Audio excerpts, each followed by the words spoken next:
And as usual, it would not be a Sacred Cow Shipyards live stream if there were not technical difficulties.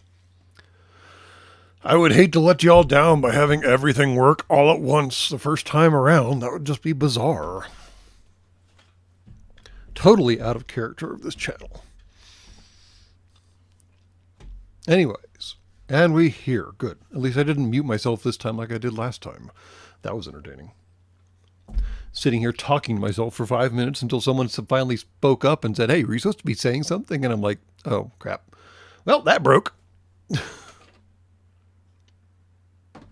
We are nothing if not consistent, and by that I mean consistently broken. Anyways, to address what Grant Waller said, neither of the games, neither World of Tanks nor World of Warships, particularly span the entirety of human history. That would be somewhat challenging, especially in the tank category. But they do run from just before World War I to just after Korea? Is that right? That sounds about right. I'd have to check the exact dates on the exact classes of all the things running around in all the various games. What I was trying to say is that they have more ships from more countries than they have tanks from countries. If nothing else, Australia and like Indonesia or something? I don't know.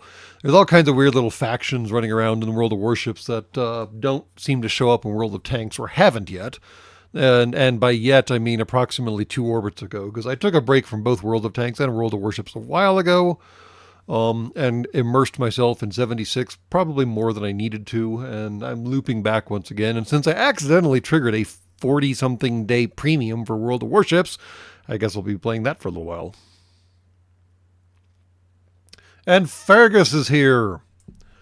For those of y'all not keeping up with current events, Tarmac has acquired a kitten, or a kitten has acquired Tarmac, depending on how you look at it. And the kitten's name is now Fergus. So, there you go.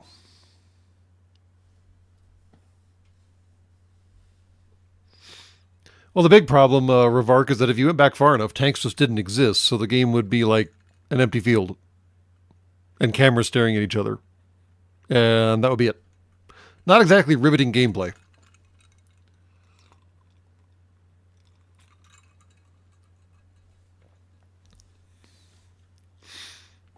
And per the difficulties we were having on previous streams, I have dialed this particular stream back to, what was the button again? Low latency as opposed to ultra low latency. I couldn't really determine the difference between the two, aside from the fact that YouTube kept screaming at me for using the wrong resolution, and apparently there was a lot of buffering problems. So we're not going to do that anymore.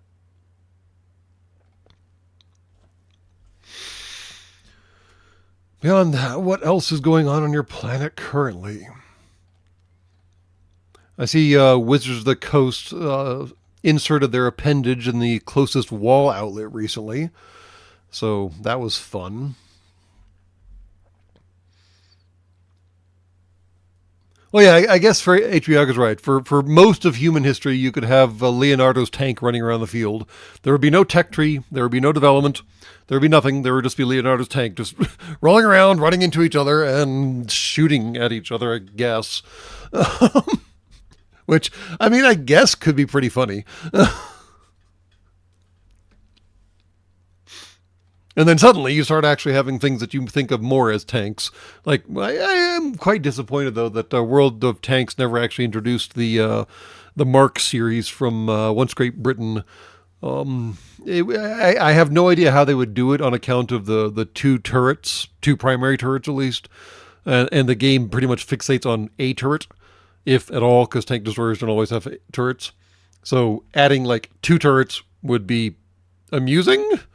I don't know how the game would work. I guess they'd have to bring over code from World of Warships or something, because of course Warships have all the turrets.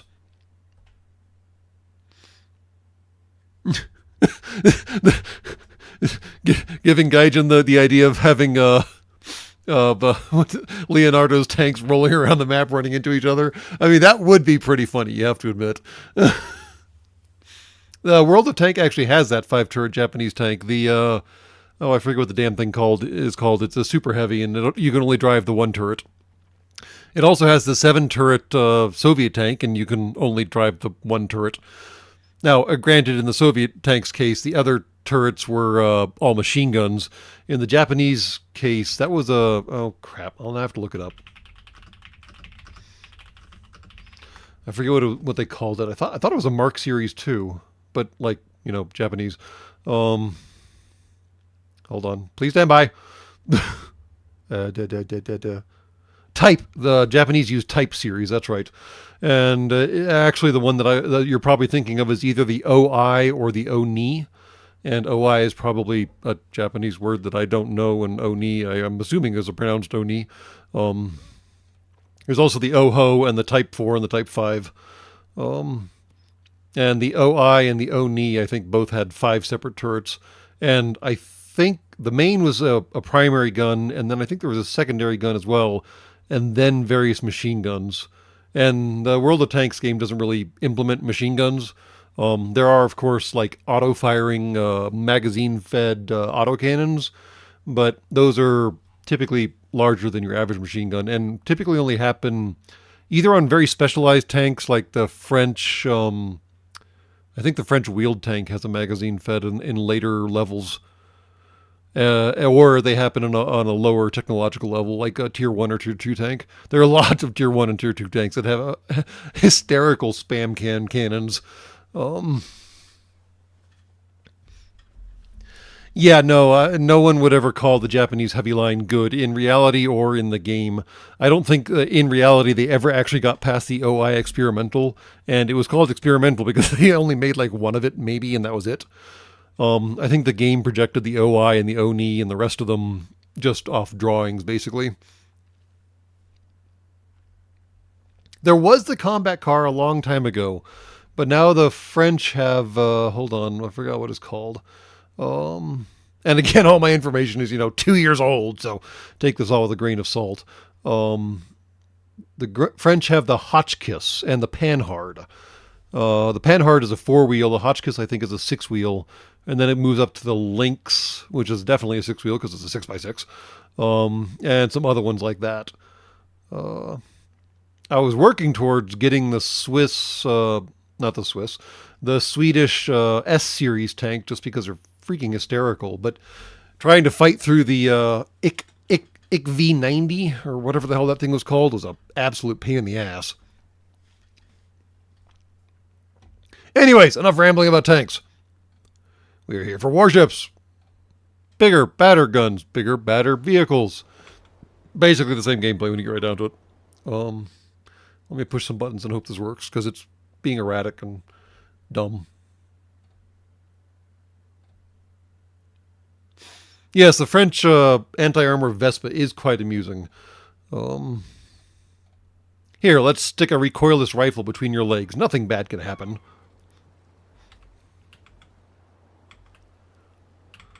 Okay, it's showing up on my end. That's a good start. Let's see if it shows up on your end now.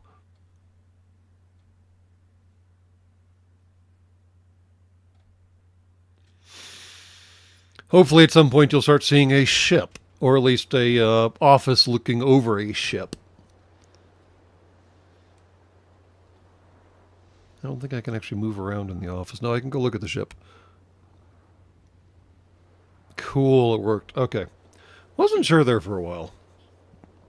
Naturally, I am running the Navy 250 harbor because I think it was recently the USA and Navy's 250th anniversary. So, yay, Navy. Yes, I do have a German cruiser sitting in a, USA and Navy harbor. Oopsie-doo. I also have USA and ships. Give me a break. Not War Thunder. This is World of Warships. The other one. War Blunder's weird enough by itself. World of Warships is simplistic. They both have problems. Let's be honest here.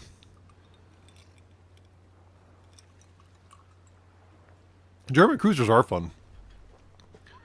The what's it called? The which one do I have right now? Hold on. I have a lot of ships. The Nuremberg especially is hysterical. Of course, on the flip side, the Le Galissoniere is also quite amusing. The refire rate, and it has a rapid reload assembly built into it, so that's awesome. Yes, the grind is obnoxious. You will note that some of the numbers up here are a little ridiculous. I may have mentioned that I have been playing this game for approximately 10 orbits, and I have been a beta tester for them previously, and a public beta tester, and so on and so forth. So I have some stuff. It is a little Raid Shadow Legendsy, yes. But, warships banging on each other. It's kind of the vibe of the channel, so yeah.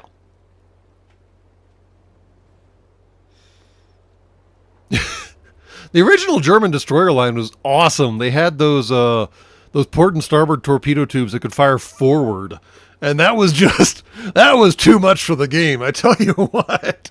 Oh, there's destroyers pointed at me. There's no big. Oh crap! Those are torpedoes. I should move. All right. Anyways, there are multiple weird things going on right now that I have barely figured out myself. There's an event pass, which I don't even know who this guy is. Delphius Oracle. I don't know. The problem with all the World of games is they have so many tie-ins with so many other things. I have no idea what's ever going on. I do have the fat electrician commander though. He's on a ship. That's funny. Oh, I thought I completed one. Whatever.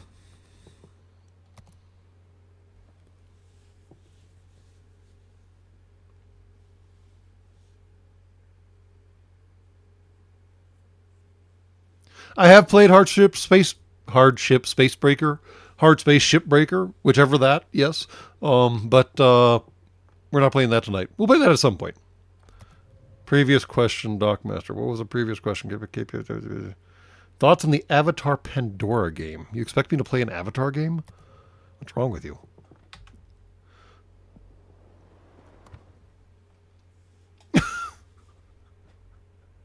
I mean, I guess both movies basically boil down to pretty pictures, and a game is, when you get right down to it, pretty pictures. So, yeah, okay, fine, I get it. I have not played it yet. How about that? Yay. No, what's funny is I could take these 50 doubloons and apparently turn them into 225,000 credits. I don't really need the credits. So, no, thank you. Okay, weirdness going on is this little table here. It's called the, what is it called? Liberty Harbor. And apparently it's supposed to emulate like a toy set that Humies used to have as kids or whatever, with little plastic buildings and little model trains on model train rails and stuff like that. I don't know. It's kind of cute. But they do have missions that you have to complete to get upgrades and get these silly little memory note things. And then once you get enough memory note things, you get stuff and things culminating in, for example, John Barry as a commander. And finally, the Bridgeport Oregon-class heavy cruiser. Can't go wrong with that.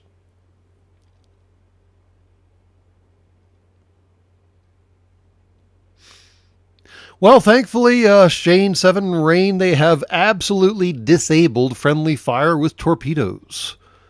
Friendly fire with guns will still get you yelled at, but friendly fire with torpedoes, they just kind of go away. It's very strange.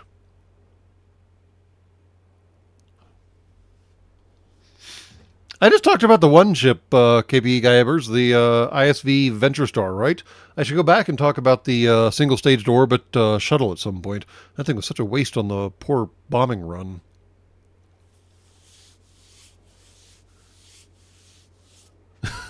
The balloon, the balloon, the balloon. Uh-huh.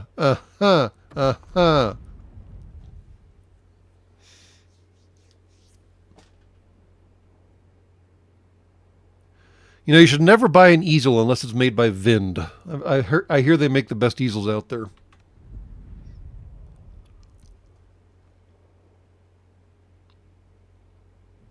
Yeah, they've changed a lot of things, Sean. It's kind of strange. All right, anyways, let me push all the buttons here necessary to make things happen. Because this is not actually the fun part of the game, but it does get me stuff eventually. For some reason, you have to assign ships to do missions. I don't really get why, but whatever. And I have to do 8, and I don't have an 8. So this is going to be highly inefficient. It is kind of a Lego set, isn't it? Yes. I guess I should actually maximize what I'm doing here, shouldn't I? Go away. Go away. I should do the 1,000 one first. Yeah, that makes more sense, doesn't it? I have a lot more USA in ships, though, so that's easier. Do I have an 8? Oh, I do have a single 8. Go away. Once you dispatch the ship, it can't be used for another mission for the rest of the day. And that's really all there... Wow, that's not going to happen, is it?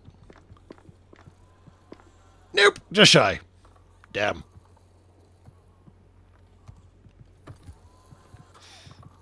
Let's see here, 14. I can probably do this. Do I have 2 7s? No, I do not have 2 7s. Well, that's frustrating. Guess we're doing 15. Maybe not the French guy. We'll send the British guy. Yeah, sure. Why not? Expedition Charlie. 21. Yes, I know. Thank you. Go away. Well, I guess we can just do 7, 7, and 7. Math is easy! Wait. Alright. All those acquired aside from that one, which doesn't really freaking matter, because it wasn't happening either way. You guys get out of there.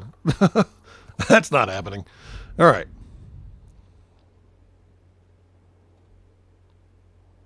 I think I actually do have the Pensacola, amusingly enough, because I hate planes. Although they have totally changed how the planes work in the game, so it's not nearly as effective as it used to be. Set on fire, cause flooding. Well, we can do that. 4 through 10. Hit a ship with secondary battery. We can definitely do that. 4 through 10. 15 torpedo hits. Amusingly, secondary battery and torpedoes are almost mutually exclusive. 5 through 10. That's annoying. And let's go to the fuel terminal. Fuel terminal. We're going to boost the military port. I think I can do both those. Boost! Love little cars running around. I don't know where the train comes in, though. I haven't seen it moving around yet. I have not built the naval command yet, I know. Go over here. Cat and lap syndrome. Well, now you're stuck, man. Now you're stuck. You know the rules. And there's the DD-214. I told you I had it. Clues. And... oh, crap!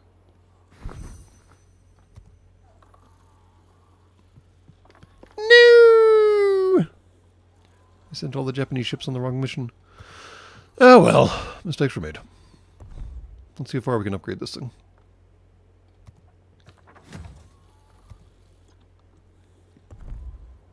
Oh, wait. I think I'm doing the wrong one, actually. I was meaning to upgrade the fuel depot, I think. Fuel depot. Fuel terminal, excuse me. Yeah, I need to upgrade that. Oh, come on. I can't stay in the upgrade screen. I literally have to keep clicking the upgrade button. Who are these guys as UX designers? And how can I smack them upside the head most easily?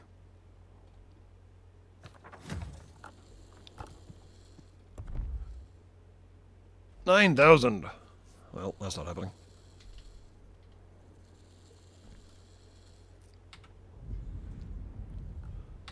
But anyways, Pensacola. Yes, I have it somewhere. I swear I have the Pensacola. Thought I did. There it is. Yep. Pensacola. Bloop. This thing straight up murders aircraft. It's hysterical. Although, like I said, they have radically changed how murdering aircraft works in the game, so it's harder to do.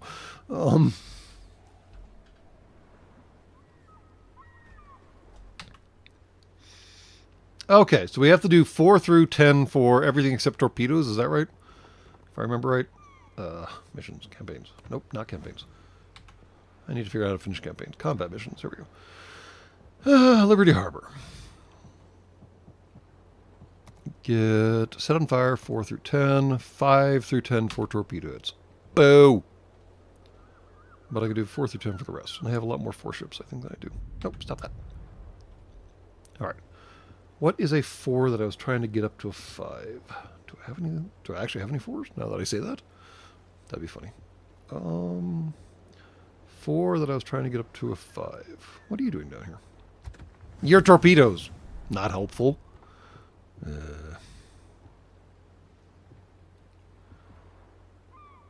do. Why do I have so many French ships? Oh, right, because they screwed up their tech tree. That's why. It's also why I have so many Spanish ships. I need to unload some of my Spanish ships. I don't know why I have 3 in the Spanish tech tree, considering the Spanish tech tree is a fucking stump. It's just, congratulations, there are Spanish ships. You win! And yeah, like I said, there's Pan-American ships and Commonwealth ships, which I guess tracks to Australia and World of Tanks. Is there a South American faction in World of Tanks now? There's obviously a Europe ship faction, but I mean, I don't know if there's like a generically Europe faction, because World of Warships already has, Germany, UK, France, Italy, blah, blah, blah, so on and so forth.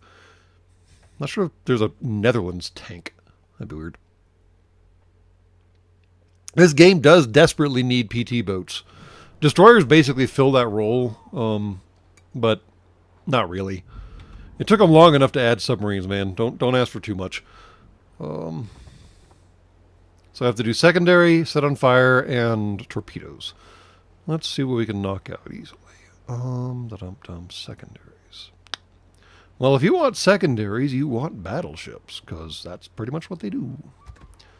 Let's start out with an Italian one, because that commander needs 1 more command point, right? Yep, 1 more. Alright. Are there any available upgrades that I could shove onto this thing? Yes, there are. I can increase his hit points, or I can increase your firing range. Let's do hit points, since we're getting close and cuddly. And yes, I have burned through way too many flags. I don't have any really useful ones at the moment. And then you can also paint the ships if you really want to. I have a lot of paints because I never actually use them. Mostly because a lot of these are single shot, and it's like, why would I just waste a paint? I mean, they do look kind of cool, but they're single shots, and I don't want to waste them. I have 30 permanent white colors, though. And one of... Okay, that one's kind of cool. A little chaotic, but kind of cool. That is very dazzle. Very dazzle. All right. Cool, cool.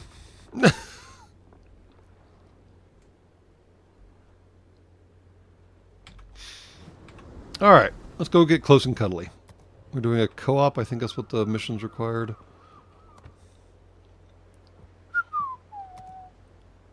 It doesn't matter. Although operations don't count nearly as much. Blast from the past and asymmetric battle. Well, I guess asymmetric battle would actually optimize my chances of getting some secondaries in, wouldn't it? I've never actually tried asymmetric battle. Or blast from the past. Only surface ship types. So somebody complained enough about destroyers existing. Oh, that's a 9 and 10 level. That's not going to work. And that's a 6 through 10. That's not going to work with my current kit, is it? Do I have any 6 battleships? No, he's a 6. All right, sure. Why not? I haven't tried asymmetric. This should be hysterical. There he is, the Andrea Doria.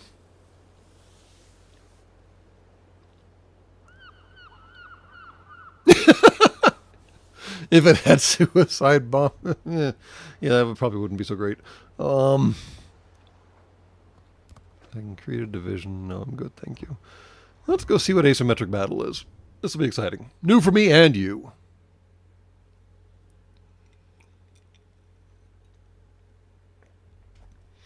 Apparently we're massively outnumbered. Whatever that means. Although wait time is not limited is not a good start to the conversation. Hopefully there are healing ships. There are occasionally healing ships in the objective style battles.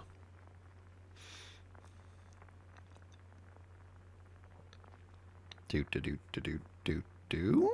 we go. Oh damn. That's a lot of boats. And they have a Congo and a New York and a Derflinger. 2 of them. Well, this will be exciting.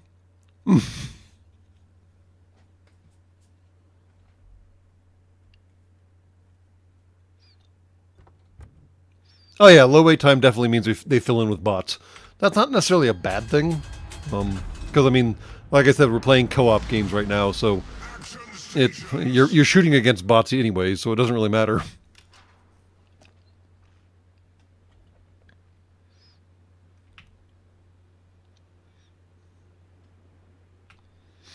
Well, this is always an entertaining map because the destroyers can weave through these islands with vigorous aplomb.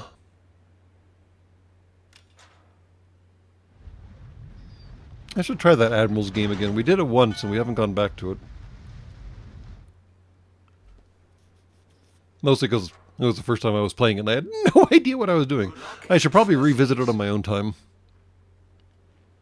You pull into their radius and suddenly your hit points start going up. It's magic!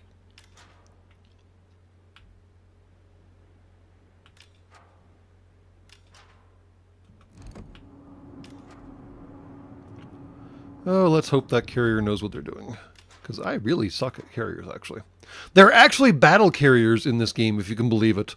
There's a couple for each major player, each major country. Obviously built off of, like, hypothetical, wouldn't it be cool if questions. And, yeah.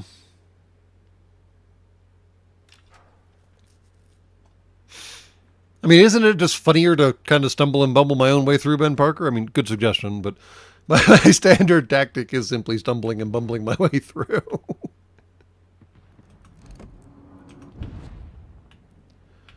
All the islands and I can't shoot anything. Frustrating. Battle carriers are a horrible concept, yes. Absolutely horrible. Especially in the game, because you're having to juggle keeping track of your aircraft and keeping track of your ship and keeping track of targets all at once, all at the same time, and it's just ridiculous. Well, I guess this version of the game is not going to get me a lot of secondaries since I'm going to be spending a lot of time as far away from the bad guys as possible. Because I don't want to get shot. There's no way to get fixed. Ow.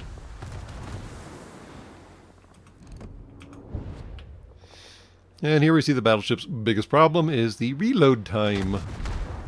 And the fact that I drew a whole lot of attention to myself. Alright, that guy's really getting on my nerves over there.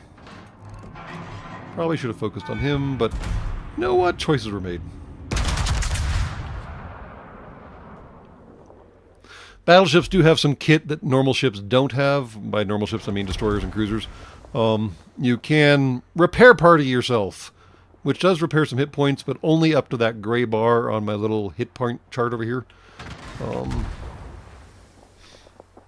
So eventually, even with the repair party, you will probably eventually die. Obviously, going broadside to an enemy is not a good tactic because it presents the largest target available to them, but it also unmasks all your guns all at once, and that tends to be a little easier. If you're smart and you're fast, you can, you know, context switch between one target and the next, but you can tell that I have crappy enough aim as it is that it's probably better for me to focus on one target at a time. We've destroyed an enemy cruiser. What I just did here is assigned my secondary guns to engage that ship predominantly as soon as it becomes within range. You can tell by the little circles down here. One of those circles is a secondary gun circle, and one of them is the air defense circle, and I always forget which is which. But once he crosses one of those circles, my secondaries will start firing, and they'll help. You don't actually control your secondaries aside from giving them a priority target, basically. They take care of the rest. There they go. Thank you. You just control your main batteries. In this case, we have 4 of the main batteries, and they are, of course, mismatched because Italians are weird. We have 2 doubles and 2 triples because reasons. I don't know a great deal about the Italian Navy, or even if this is a real ship. It's always kind of a question. I believe that one's a Norwegian ship, and it's about to sink. There we go. Enemy cruiser destroyed. Now we need to move because that guy's slinging armor piercing at us, and that's gonna suck! Yep, that sucked. So there are 2 fire modes for almost all guns. Apparently, Italians default to semi-armor piercing and fully armor piercing. Most countries default to high explosive and armor piercing. High explosive is great against small ships and great for starting fires, which is a goal that we have right now. Which I guess means I shouldn't be playing Italian warships, since semi-armor piercing probably won't be starting fires. Armor piercing is great for, well, obviously heavily armored targets. The trick is that armor piercing will go clean through a destroyer because they don't have enough armor to stop the round. And that was a horrible shot. Wow. Like I said, it's better for me to just focus on a single target at a time. And yes, if you've been keeping track, on the right side of the screen directly over the mini-map, there should be little markers saying whether I penetrated an enemy, whether I started a fire, whether I ricocheted, and so on and so forth. There we go. 1 penetration out of 5 shots. That was not awesome. We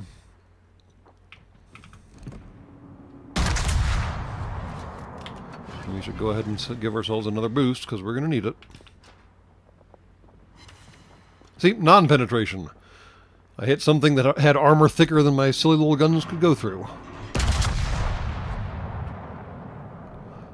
And then, if you want to know, that is a plane-mounted dive bomber, well, plane-mounted depth charge bomber. In this current context is entirely useless because there are no submarines. But yes, battleships finally got a upgrade to deal with submarines because they were getting, you know, absolutely destroyed by submarines because destroyers weren't doing what they were supposed to be doing and hunting submarines. So the game had to do a balance fix. I am at least somewhat happy that the fix was not just removing submarines, because submarines are funny. And that little guy right there is in fact a submarine. He is coming up for some air, it looks like. One interesting and odd detail about submarines, if you know anything about submarines at all, is that simply running on the surface with your mast out of the water costs you submerged time, which makes little to no sense about diesel submarines. Because if a diesel is anywhere near the surface, they have a snorkel up and running, and they are sucking down air for their diesel engines and for you squishy humies that need air to survive. But just having your mast out of the water apparently is not enough in the game. You have to have your entire ship out of the water to snorkel. Kind of strange. Or, excuse me, entire boat out of the water, because all submarines are boats, after all. I imagine that's a gameplay balance issue, because finding those little dorks while they're underwater is a pain in the ass, unless you have sonar or something like that, or unless you're really bad at the game, which I frequently am. But it was fun that they finally added submarines. I didn't hate the addition. It was fun playing them in beta because they had no idea what the hell they were doing, and you could do all kinds of stupid things, and it was funny. Apparently my 2 battleship brethren are going balls out right now, which is interesting. They bots. Nope, they're just going balls out. Alright, fine. I'm playing it safe way back here, and they're just going, whee! I guess I need to go take care of that guy over here, unless my submarine friend is going to help.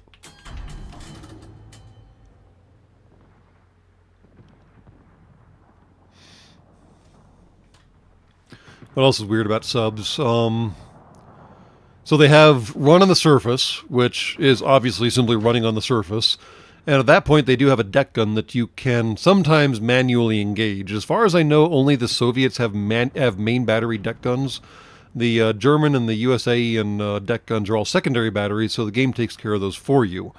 I have to assume this is an accommodation for the fact that Soviet torpedoes suck ass. So you might actually be using a Soviet submarine on the surface a lot more than you probably should be. And using that main battery a lot more than you probably should be. Beyond that, a lot of the submarines do in fact have bow and stern torpedo tubes, which is kind of cool. The torpedoes generally rely on a sonar lock on a target. You basically send out a ping, and then the torpedoes home in on that ping. And a repair party can remove the ping. And there's a couple other details about pings that matter. And beyond that, subs naturally have a dive battery.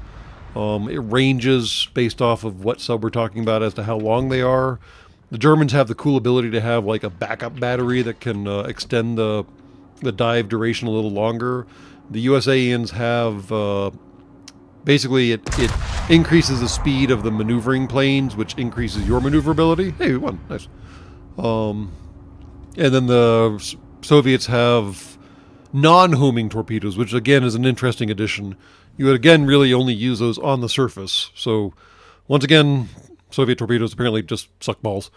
Oh, Andrea Doria was a real admiral too. Interesting.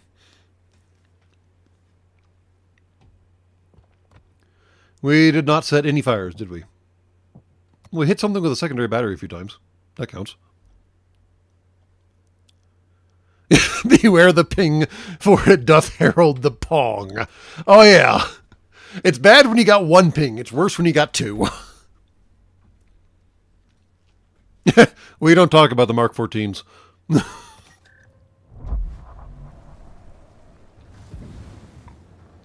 And okay, so the Andrea Doria was a real ship. That's good to know, too.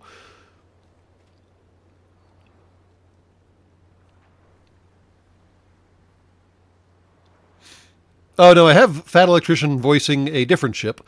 That is... We're not going to do a asymmetric battle again, because that was kind of weird.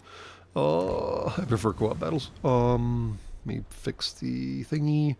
I shoved him onto the... Where is it? I believe the Hughes. Yes, the Hughes. A Massachusetts. I don't think I have the Massachusetts unlocked yet.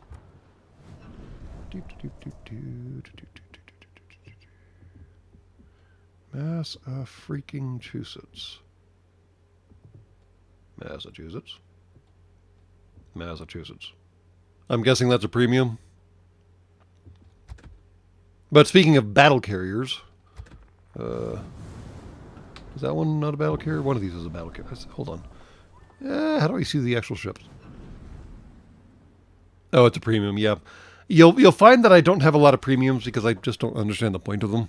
I like digging through the tech tree, which is why I have one thing in every single branch of every single tree, aside from carriers because I suck at carriers. I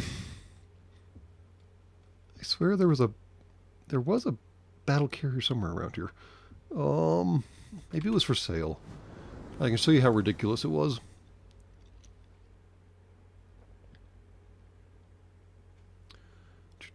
Ship. Battle carrier. Not the Roosevelt. Fuck Roosevelt. All these ships. And we're looking for... I always forget if they categorize them as battleships or carriers. They're stupid either way. Where art thou?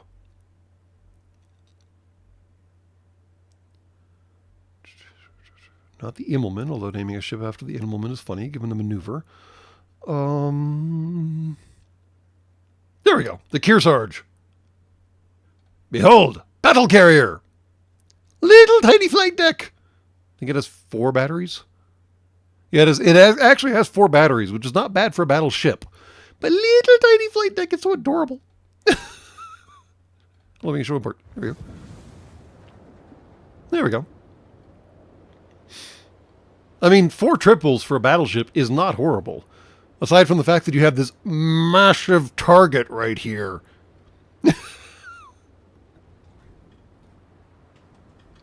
What in the name of God? I don't know. I love the name. I mean, Kearsarge actually makes sense. But what in the name of God? Do I have the Wisconsin? I don't think so.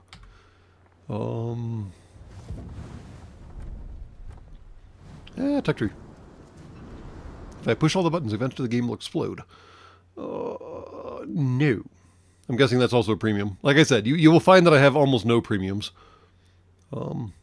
I still am tempted sorely by the Texas, I'll admit that. But aside from that, I have very few premiums. Let me see. Hold on, let me remove the filter real quick. I don't even know how I got the Katori. I think that was a prize for something. Yeah, I think all the premiums I have are actually like awards for something dumb. Because I don't remember buying any of these.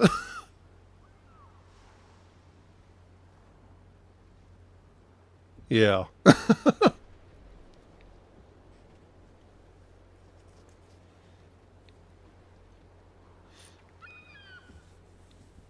This is why God doesn't talk to us anymore. And the Kearsarge is actually not the worst battle carrier design in the game. I have seen so much worse. So much worse. I just don't remember where they are and how to find them right now. I got rid of all the anime ships, Sean 68 at 60. I still have the commanders running around somewhere because I didn't want to get rid of them. But, hold on. Yeah, every one of these stupid little anime things was tied to a ship. And the ARP things, I don't even know what that is. I got rid of all the ships because I couldn't tolerate the fluorescent colors being forcibly inserted into my ocular receptors, and that was the end of that. I kept the teddy bear around. He's on something now, though, because, I don't know, teddy bear.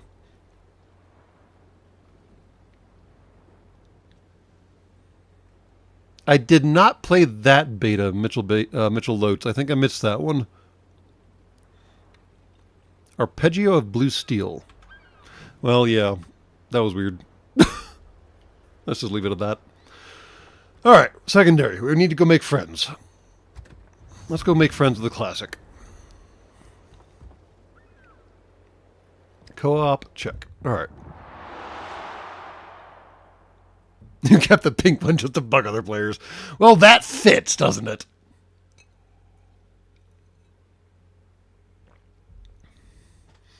I'll admit that some of the like you killed an enemy ship effects were kind of cool, but beyond that, just so many colors.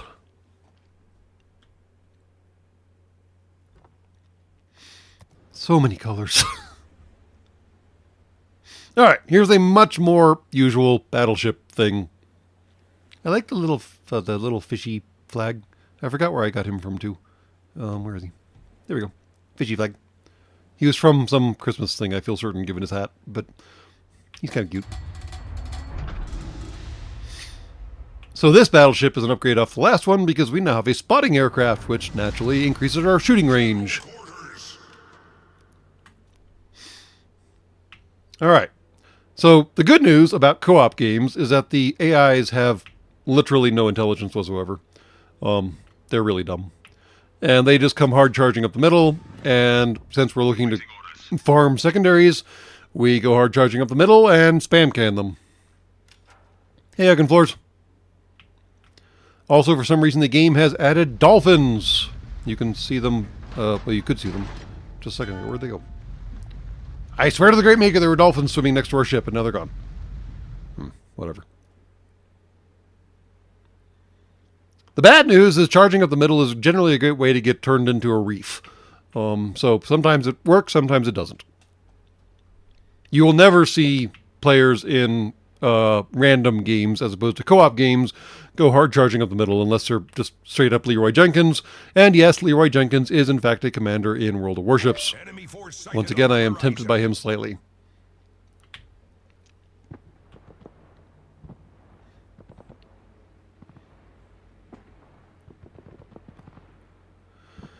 And like I said, planes have changed. It used to be you could set priority targets on individual plane squadrons. Now you can only set priority quadrants for planes. Basically, you tell your crew that you want them to prioritize shooting left or right, port or starboard on the ship, and they prioritize shooting port or starboard. But you can't prioritize individual squadrons, which is really annoying when you have multiple squadrons approaching, and one is like a spotter aircraft, and the other is a goddamn torpedo squad, and you're like, shoot the torpedo squad, you morons, and they shoot the spotter craft because it's slower and easier to shoot. Yeah, thanks, guys.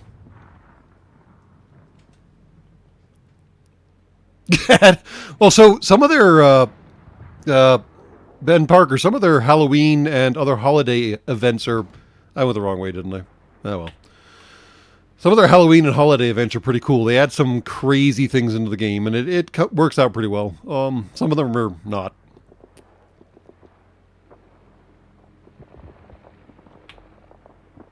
Two brothers running up the middle is at least funny.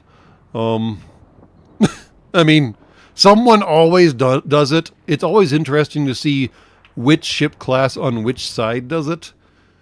Because sometimes it's like a destroyer and sometimes it's a battleship. And typically the destroyer wins those engagements as long as they know what they're doing with their torpedoes. But sometimes it's like two cruisers that have no idea what they're doing, and they get stuck on the shoals, and they just sit there for like 10 minutes duking it out while the rest of the game is is doing what they're supposed to be doing, and you're just watching them on the mini map, and you're like, guys, what are you doing, guys? Do you know what you're supposed to be doing? Because I'm not sure you know what you're supposed to be doing. Like, I just shot that island. I'm pretty sure that's not what I'm supposed to be doing.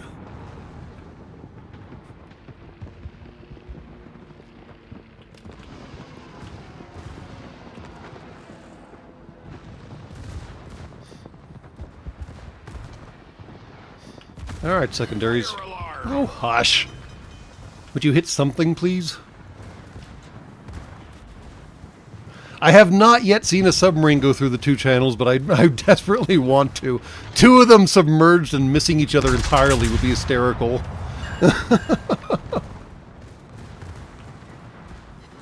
Problem solved, sir. Because unless you've got the submarine search, what is it? Dead ahead. Oh crap! Speaking of torpedoes, To starboard. oh look at that! He actually knew what he was doing. We're holed below the waterline. We're flooding quickly. Ow! And I just burned my repair party. Whoops! Mistakes were made.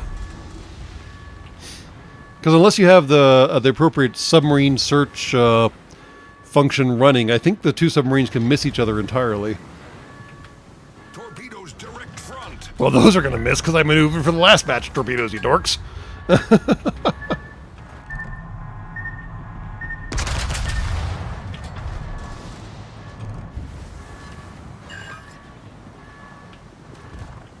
Would you guys fix the flooding already? Thank you.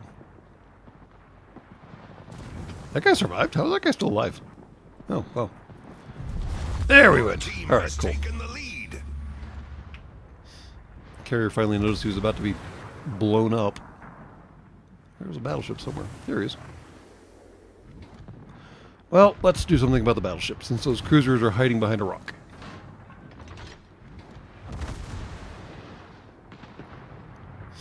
As always, these games should basically boil down to Dockmaster plays games poorly. Because I think I just shot another island. Nope! Well, I did mostly shoot another island and then bounced off. The Mermaid's Wrath voice pack? No, and I don't think I'm going to either. How dare they use available cover? And continue to shoot at me all the same. Dorks. Come on, guns! Rotate! Oh my god. Never mind. We're just going to work on the battleship. Wow. Prioritize that idiot. Victory is in sight.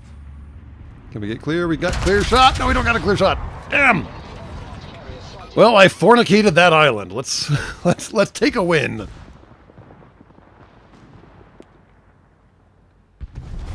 Our victory is in sight. I mean, isn't there a channel about, like, somebody plays games badly or something? Somebody's made, like, a whole multi-million-dollar industry out of insert name here, plays games badly. Two pens not useless. I mean, it's something. It's a start.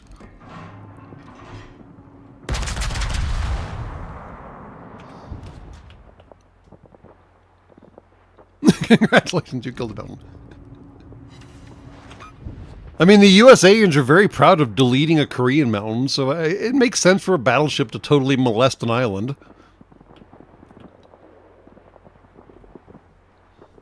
An extinct bird was suddenly rendered extinct.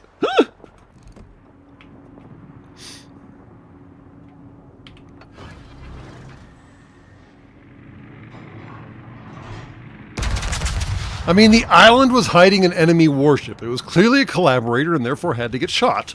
It's simple. Ooh, that was a big boom. Wow. That was a really big boom. Dude! Oh, that's one of those animations. See, those kind of things are kind of cool. I get that.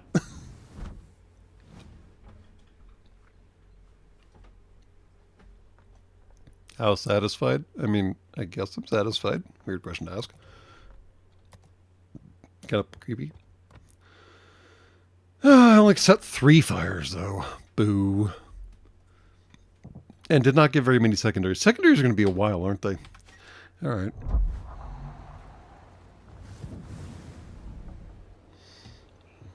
All right, what other battleships can we throw at things to get secondaries? I don't think the French battleship is actually that good. Iron Duke might be. Well, you might.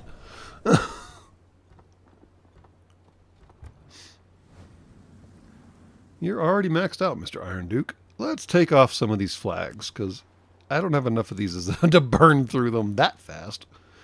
Alright. Cool. Let's go make new friends.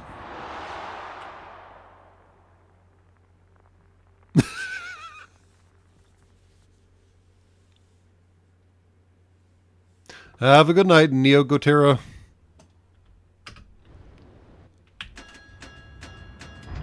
Yeah, at least this map's somewhat open, so I can just go hard charging and not go on the wrong side of the island, like we did last time. And you gotta love the detail. I mean, you can look at the anti-aircraft guns here, and the quad stack, the one on top of another on top of another on top of another anti-aircraft gun that has the little the drum magazines hanging off the sides of them. Is that not adorable? I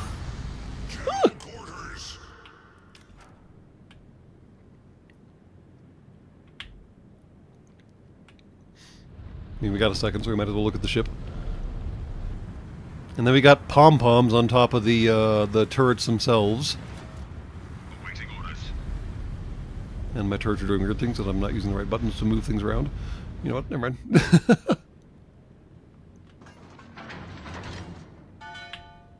Come on, go faster. Sink the Bismarck. I don't think I have the Bismarck, but I should go check. I could be wrong. I have so many ships. And if so many commanders, I could always, if the Bismarck is further up the tech tree than I am currently, I could always go get it again and equip it again. Because, yeah, you know. Stop toasting marshals. Put out that fire. As the saying goes on ships, all fires go out eventually, one way or the other. And Eclipse Warlord has shown up and done his thing. And if you missed it, you missed it, because they all sold out.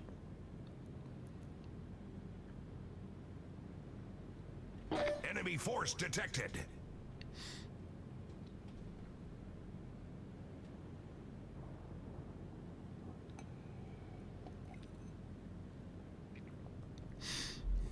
The important thing to remember about ships is all fires eventually go out, and all flooding eventually stops.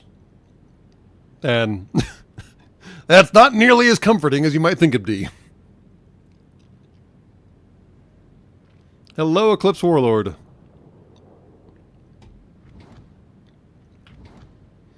Oh, right, this one has a middle turret. That's annoying.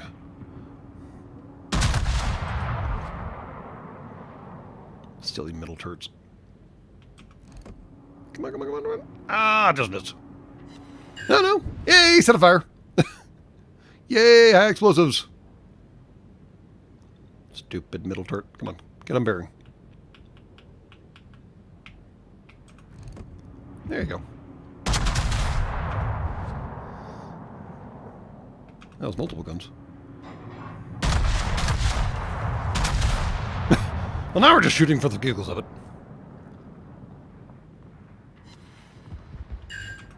Well, incapacitation isn't quite a fire, but close enough. We set fire to his engines. For some reason, that doesn't count. Picky. Oh, he toast. Let's see who else we can target instead, because that guy's about to die.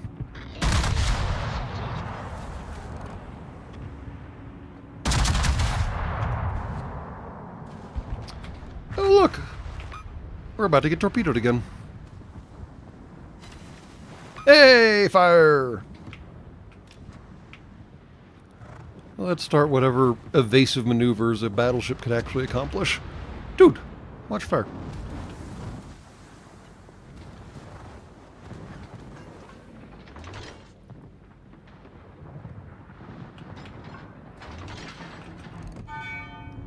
Hello! Oh, come on, get on bearing.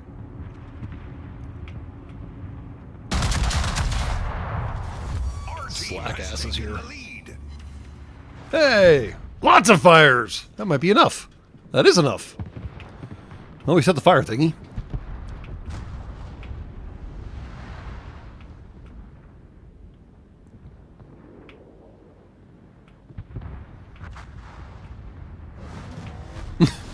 Battleship evasive maneuvers, aka point us at the bad guys, yes. Victory is in sight.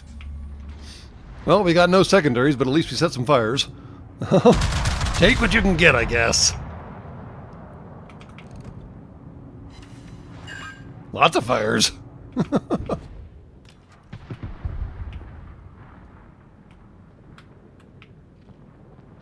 Oh, this thing's secondary range is horrible.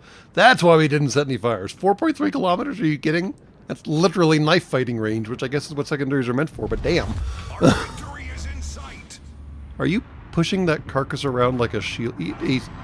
He's pushing that carcass around like a shield. Oh, it's sank finally. That's good. That's a little weird, man. Okay, let us get some secondaries. Come on, come on. Come here. Get over here. Oh, crap. Those torpedoes are going to cook him. Never mind. That's not going to work.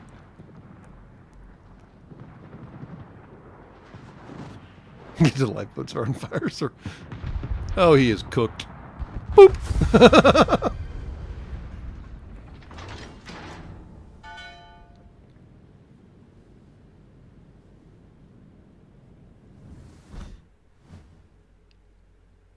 Can you lean the ships? Sadly, no, you cannot lean the ships as far as I know. It'd be kind of cool if you could, but not as far as I know.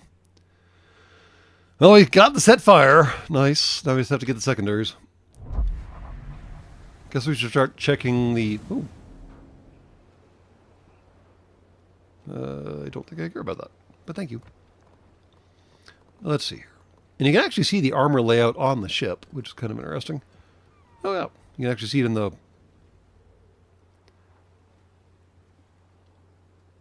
What's funny, though, is the scale is not... There we go. Red is thicker, and green is thinner, which doesn't make a whole lot of sense in my processors, but maybe it makes sense in your processors. So, yeah. Presenting a purely frontal target to the enemy is superior to presenting a broadside target, because even though your broadside is thicker, you still got all these squishy bits laying out here, and any hit on those does actual damage to your ship, even if it's already taken damage and, say, been blown off. All right, let's see here. Artillery. Expand artillery. I think I have a Bayern. I used to have a... There we go, Bayern. What is your range? 6.7 kilometers. Much better.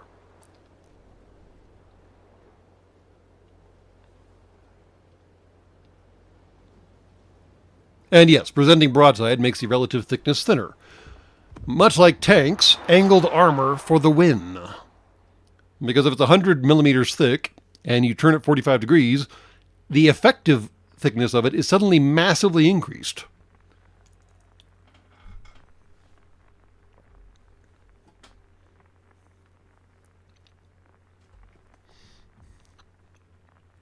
Also, when you're nose on, you're a much smaller target, naturally. And you can maneuver much more easily nose on. I mean, you can maneuver the same either way, but maneuvers nose on make bigger changes than maneuvering broadside. Oh, goody, we're way over here. We're still not going to get any secondaries. Bow! So yeah, the Bayern has these weird little dual turrets mounted on it. I have no idea where the Humies go in these. I assume at the very back. But they're very strange little turrets. They're like the S-series tanks that the Swedes have, but turret style. Very strange. General quarters. Much obliged. And I always love not the aircraft launching thingy. The anti-aircraft turrets on the turrets. I mean, obviously, yo dog, you like turrets, so I put turrets on your turret so you can turret while you turret. But can you imagine being the poor slob on top of the main battery turret and trying to shoot down an aircraft while the main battery is trying to get on target underneath you? I mean... and then being there when the main battery goes off, because, damn.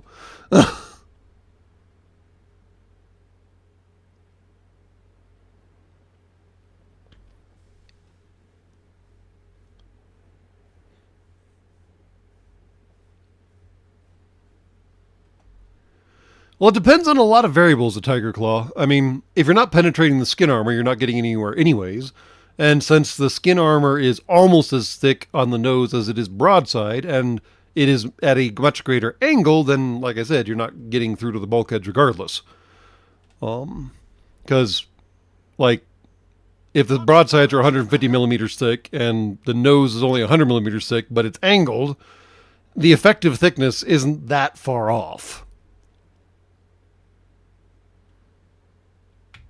Enemy force sighted on the horizon. I mean, it's obviously not equivalent to 150 if it's 45 degrees, because, math. But yes, Strock goes into this more significantly than I do.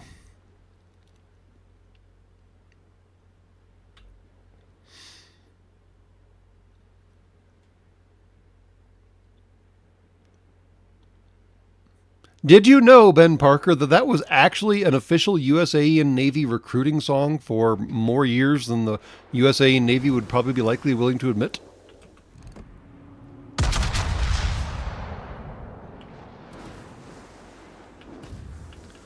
I did not play Avalon Hill Jutland, but I am familiar with Terrible Swift Sword, if that helps any. Entirely different mechanic, of course.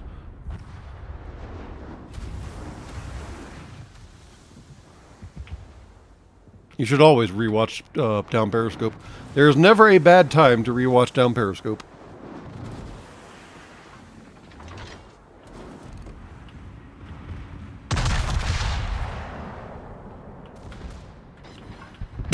Damn it! I blew it up right as the secondaries were engaging. Ah! Enemy cruiser destroyed.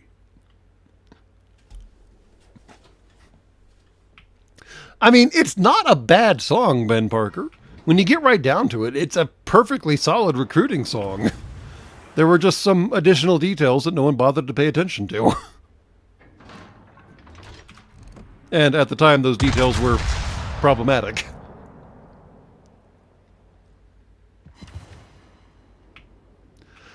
No, Shane Rain, Down Periscope is only satire in that it is based on... It is a humorous take on based on real events. It's the best kind of satire. Yes, the one with Kelsey Grammer, among other big actors. It even has Z from Men in Black. I always forget the gentleman's name because he was Zed. He was so perfect as Zed.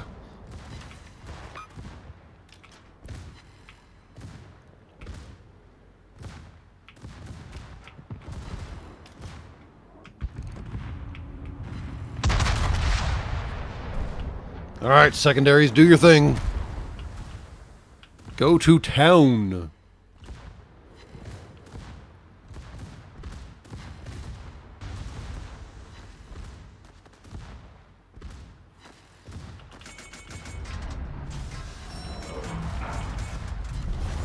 Oh, we're buffering. Of course we're buffering.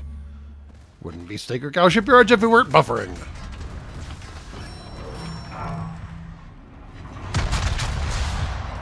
I like how this guy is not trying to shoot at me. What is he trying to shoot at?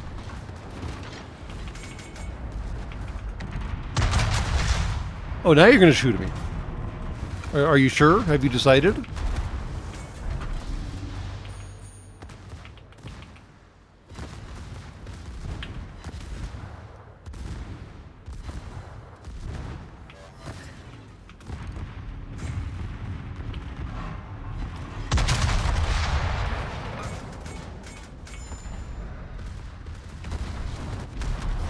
I like how I've forced him into the island, basically. Although he's doing a number on me, that's for darn sure. Ow. Oh, we've got 118 secondary. Oh my god. And the secondary sank him. Well, that worked out well.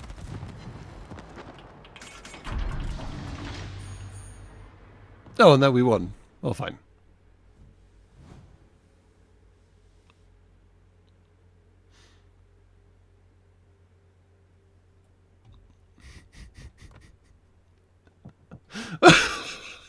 Well, that got over half of our hit things with the secondary battery mission right off the bat.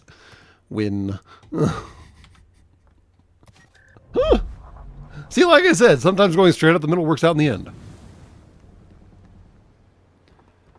All right, I was going to check something real quick because we were trying to upgrade the fuel depot thing.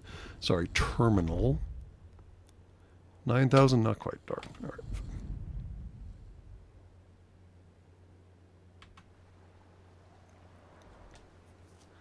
All right. We've knocked out the Italian, the German, and the British? No, American battleships. And yeah, let's see what else we got out here. Have I got a... I do have a Soviet battleship far enough along to do it. The Peter Velicki. Interesting.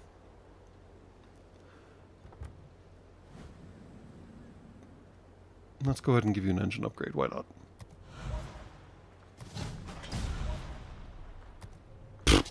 Not that good of an upgrade, but sure, why not? Oh well. Take off your pointless paint. How bad are your secondaries? 5.2. Not the worst. Not the best. The Bismarck, do I have that one?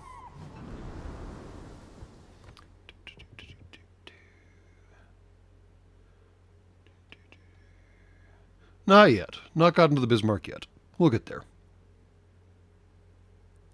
It is nice to see you can upgrade your ships. I mean, the internal to the ship upgrades are kind of mostly pointless after like the first few levels.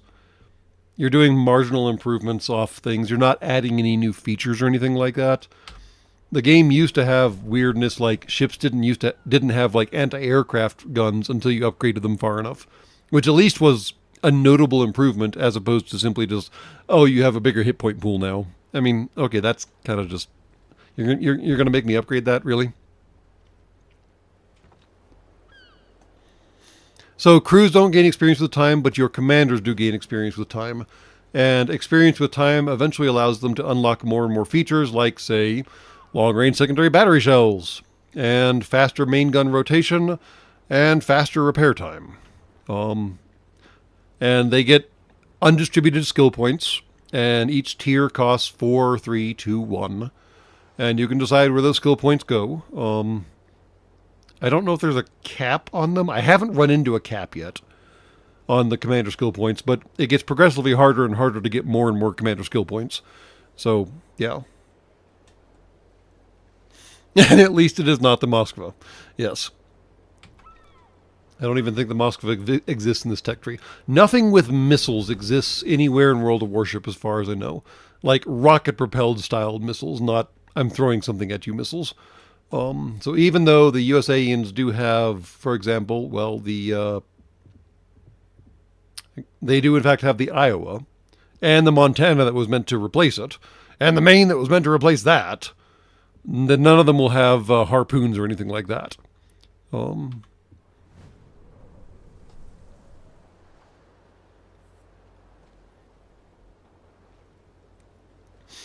So no tomahawks, no harpoons, no standard missiles, nothing fun like that.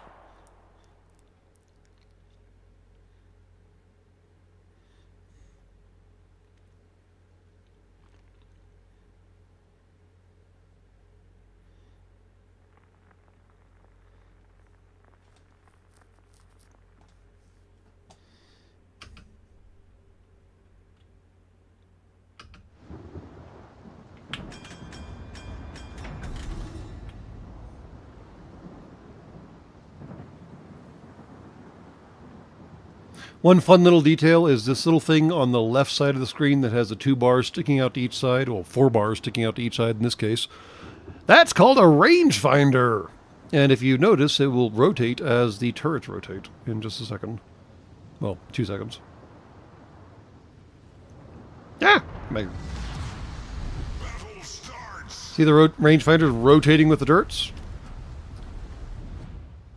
Basically, that was the old school way of finding a range, hence the name, to a target before radar was developed.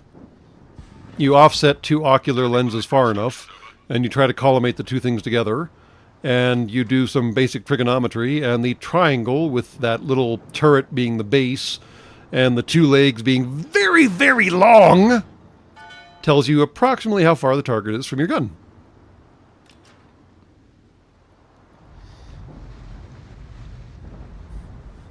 I mean, yes, we're literally talking about a range finding mechanism that is fine enough that the base of the triangle is 20 feet, and the legs of the triangle are 20 miles. Not 20 miles, but you know what I'm saying.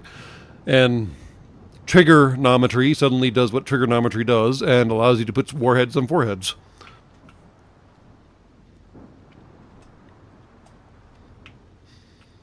In ye olden days before radar again.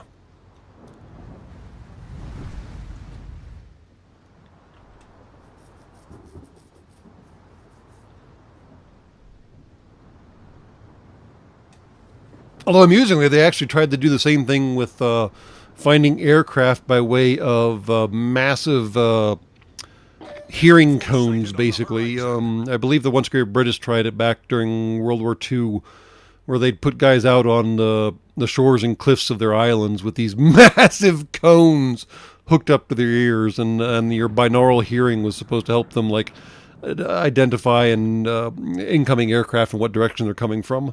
There are some really wacky pictures on the intertubes about that.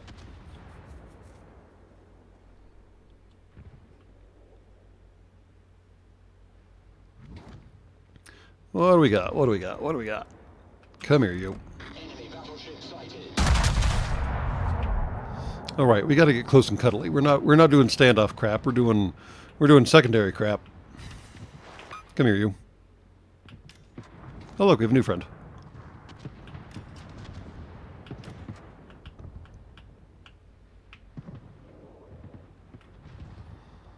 What was our absolute 5.2 kilometers? That's not too bad, I guess. It's not great. Deep water torpedoes! So the little triangles pointing down indicates torpedoes, and the little line over them indicates deep water torpedoes. Deep water torpedoes can't hit destroyers, and they do a lot more damage than normal torpedoes. There we go. Good job, secondaries. Do your thing. Cruiser destroyed. Deep water torpedoes used to be confined to the Indonesian contingent, I think, and maybe the Chinese contingent. I don't know if they've been expanded out from there yet. I haven't been playing the game enough recently. Come here. Oh, he's got torpedoes. This is going to suck in just a second, isn't it? At least we're getting secondary hits. Blap. There we go. Let's just hammer you with secondaries for a little while, shall we? I could ram him. The game actually does have a ramming mechanic. You take a lot of damage in the process, and it's not always a good thing. And now you're about to see that friendly torpedoes don't hurt you, because that jackhole just launched torpedoes at me. It's a bot. You can only expect so much out of bots. Bonk.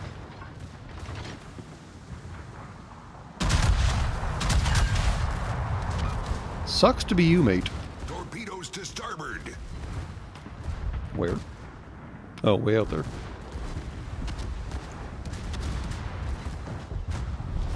Our team has taken the lead. Who's shooting at me? Who dares shoot at me? Guess we're gonna get some more secondaries. Yeah, if we don't run into the island. Islands are always challenging. Oh, speaking of torpedoes, sucks to be us. All Bonk. breach. We're taking on water quickly.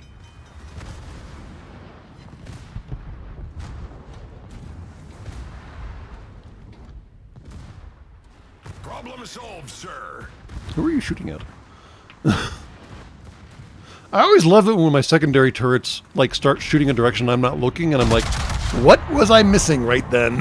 Because that doesn't seem great. Yeah, nice dodge. I was already healed into that turn, man. I simply just kept committing to the turn, and his aim was bad. That wasn't a dodge. That was entirely being lucky.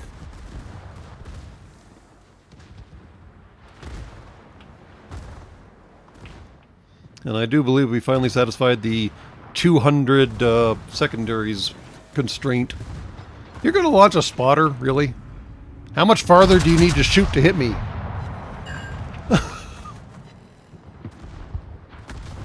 It's always nice to be lucky than good.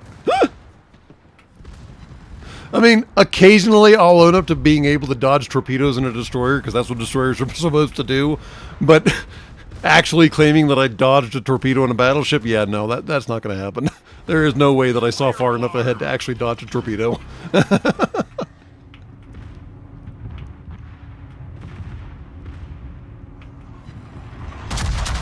If this guy manages to hit me with torpedoes, I'm going to go ahead and give him the kill, because I've been hanging off his stern and he can't do a damn thing about it. There we go. Enemy cruiser foundered. So yeah, that's a funny thing about the game Huggin' Floors brings up, is that the spotter, well, maybe it doesn't, maybe I shut it down. I think all aircraft you get off the deck before you die actually persist, which is kind of weird. And they follow last orders and do what they were last instructed to do. And this can be hysterical for carriers, because that carrier could be long gone, since sunk and gone, and it's little stupid aircraft are still just harassing the crap out of you.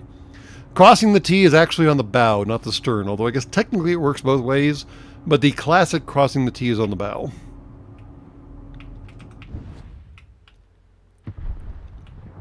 Where were you aiming, man?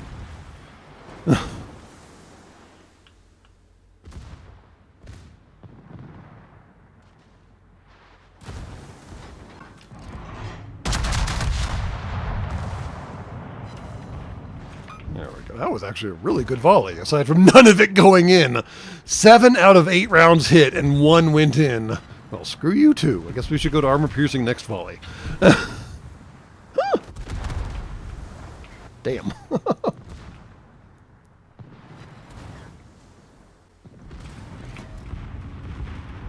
And the dockmaster doesn't understand leading the target hardly at all. So this is a bad line.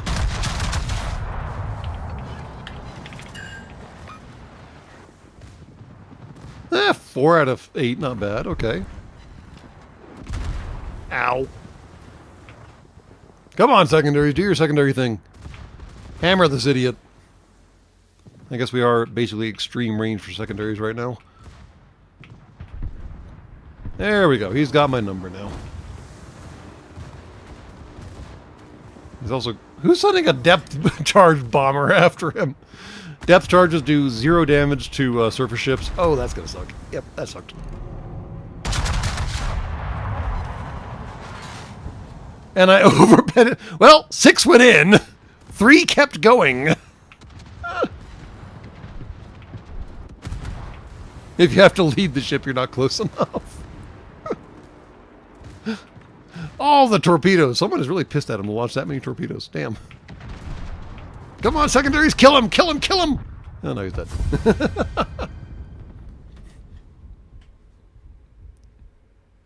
Take a shot when the dockmaster squeaks. Do you want to die of toxic liver poisoning?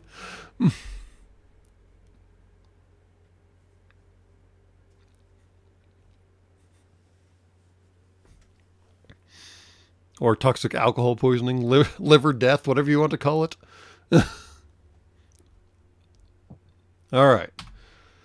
I think we have knocked out everything except torpedoes. And if we're going to play torpedoes, let me check here real quick. Yep. We got to get 15 torpedo hits. Oh boy, that's going to take a second. All right. In order to accomplish 15 torpedo hits, I need to go take care of something here at the shipyards, and then I'll return momentarily, and we will continue after these brief messages.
And speaking of brief messages, it was recently brought to my attention, although somewhat indirectly, that it is against YouTube policy to recommend that your audiences use ad blocking software. And as such, I would strongly recommend against using Brave Browser or using Pi-hole. Because after all, both of those are ad blocking software, and it would be a shame if YouTube lost any revenue from ad blocking software. So consider this my anti-recommendation against either piece of software.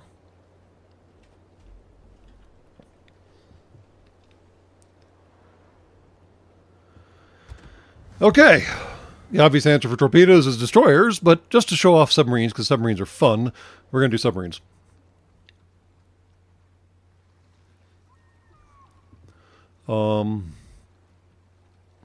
They're classic diesel boat submarines. Yeah, I mean, they all follow basically the same pattern. There are later variations on subs that take a slightly different look on, well, submarine, but they're World War II diesel boat subs. They all basically look the same. This one sucks more than most.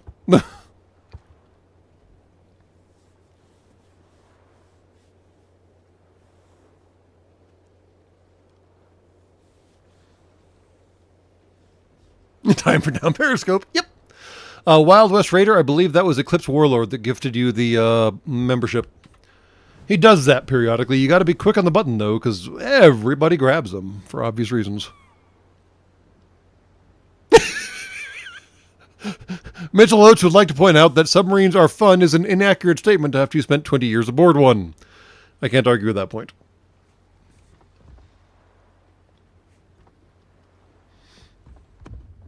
I am told that that surfing on the mess deck trays down between the missile tubes of an SSBN is at least entertaining while she is doing angles and dangles, although naturally that kind of thing never would have actually happened on an active duty boat, excuse me.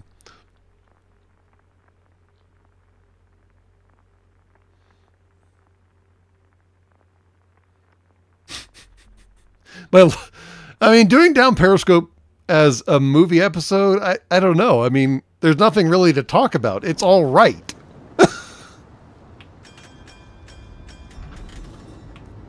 I don't know what I would complain about. It's accurate. It's all accurate. It's true. It's all true.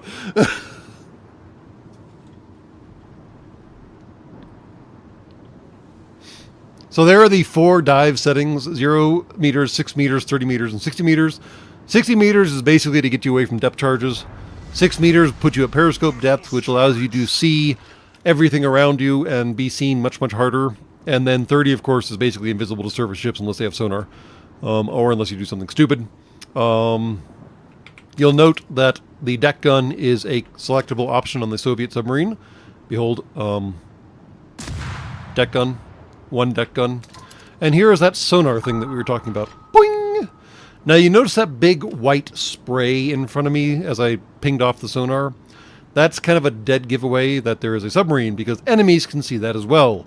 And they can see that if you are on the surface, if you're at 6 meters, and if you're at 30 meters. I'm not sure about the 60 meter setting. Also, the Soviets do have homing torpedoes and just dumbfire torpedoes. So, yeah. And clearly I took the wrong direction again.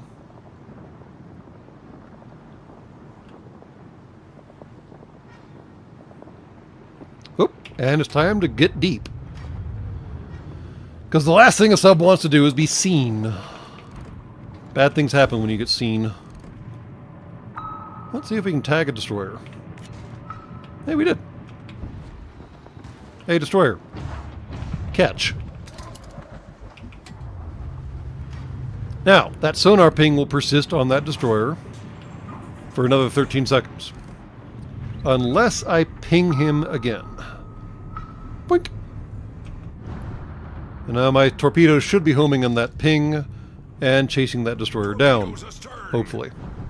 And you'll note that I am now fully submerged because I did not want to get shot at. Come on, guys, catch up with that guy.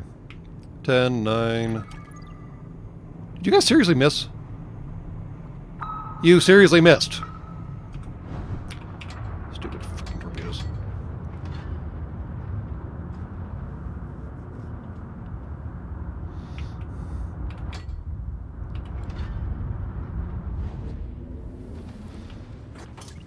Well, that guy's hosed anyways with all that crap coming in on him. He's good. Oh, that's bad. Hello, new friends! Dive, dive, dive! Crap. Helps if I pay attention to what's around me, doesn't it? Below the waterline. Yeah, I know, because everybody saw where I was. No joke. Problem solved, sir. That was a better hit. Thank you. Both of them hit. Now we got to get away, because eventually we got to get to surface and recharge, and that's going to be hard, considering we're being chased by every damn thing right now.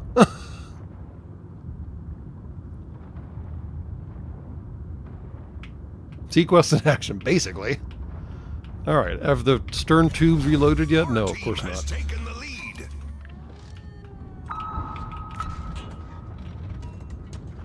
There's one away. God, this sonar recharge takes forever. Soviet subs suck. Let's just leave it at that. Boop. I got a minute of breathable air left. Good situation to be in, right? How are my tubes doing? Still 20 seconds away. God bless. We get points for pinging things, though, so at least there's that. Get away from the bad guy. Come on. How we doing? How we doing? There we go. Thank you. Although he's probably going to die before the torpedo... Ow, come on! Every time they use a repair party or death, it starts counting against us again. Because for some reason, these subs don't have snorkels. Don't really know why, but whatever. Is that guy on the... No, that guy's on the other side of the island. Let's go mess with the guy... Oh, well, he's dead. Our victory is in sight. Yes, sub my boats now. You have an excuse, Tarmac. You have a kitten. It's understandable.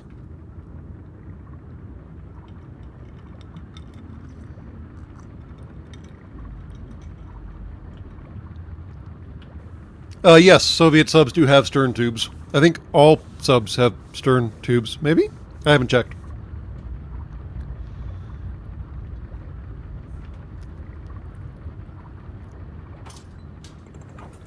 And the really annoying thing is that to switch between dumbfire and homing torpedoes, you got to pull one out and shove the other one in, and that's what she said. And the reload time is long. I have no idea why you would ever use dumbfires with a submarine, but yes, I will eventually get to the Valkyrie and Titan AE. I promise. I will probably eventually get to the submarine in Atlantis, and all the little mini subs and stuff. Because there are so many fun designs in that movie as well.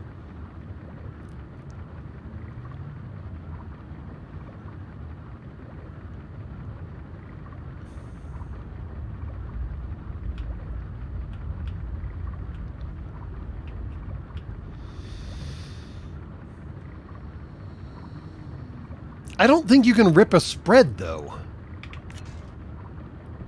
They've only got 4 torpedoes. I mean, I guess that's technically a spread from a destroyer. But I'm pretty sure the reload time on these is even longer than destroyers is. Yeah, 44 seconds. God damn.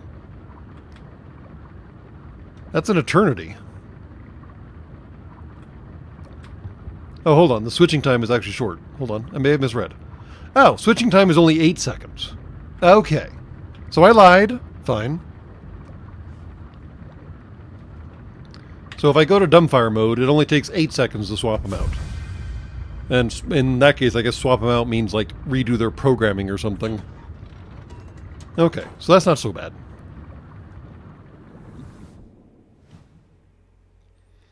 We got 3 torpedo hits. That's not bad. We need 15. It's going to take a second. I don't have that many submarines if I could keep going that rate. We'll just go to Japanese destroyers at that point, because Japanese destroyers are terrifying with torpedoes. Oh boy.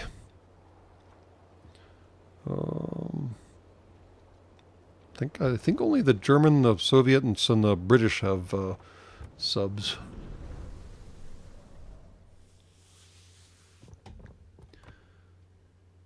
Japanese subs would be kind of problematic given that they're single-use items for the most part, so that's not helpful. Um, yeah, the U.S. have the cachalot, the salmon, and the ballo. And the USSR, excuse me, has the S1, the L20, and the K1. And Germany has the U-69, the U-190, and the U-2501. Did the UK get one yet?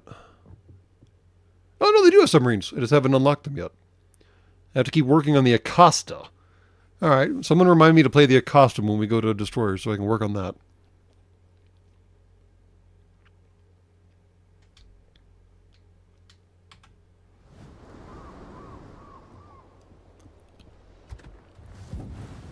Now you'll note that the artillery on the U-69 is a secondary battery like I was talking about earlier.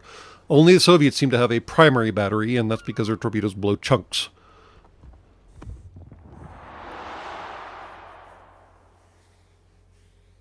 That's going to Acosta? Ha.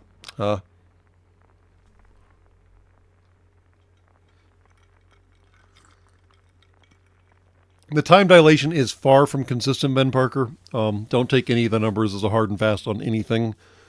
You can probably find unofficial numbers on how long it takes to reload torpedoes now. It's obviously massively more automated than it used to be. For DBF boats, I don't know. Those numbers are probably actually like publicly consumable and probably entirely declassified at this point. And for those non-submariners and non-familiar with the community in the chat, DBF stands for Diesel Boats Forever. It is actually said during down periscope, amusingly enough, by the engineer, the guy who pours alcohol across the board. It's all comes back to friggin' game balancing again. Reload rates, maneuvering speeds, actual speeds. It's all just gameplay. There we go. Whiskey thins out the mix and gives us another 50 RPM. And I mean, those diesel engines are probably only turning at about like 200-300 RPM, so that's actually pretty noticeable.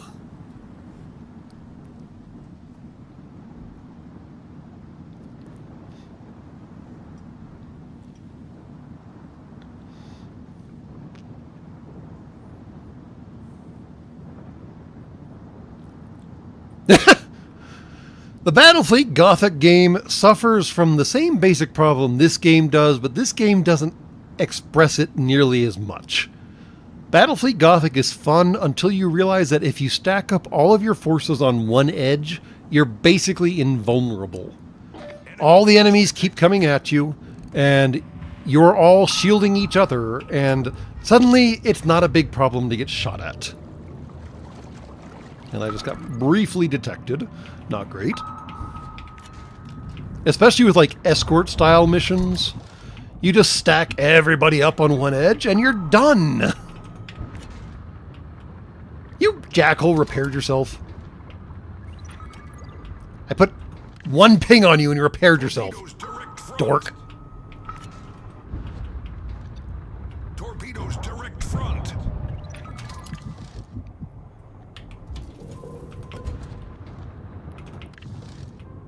Oh, that's going to suck for you in a minute.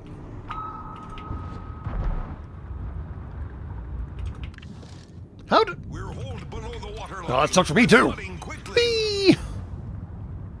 Can I go deeper? I'm not sure I can go deeper in this area.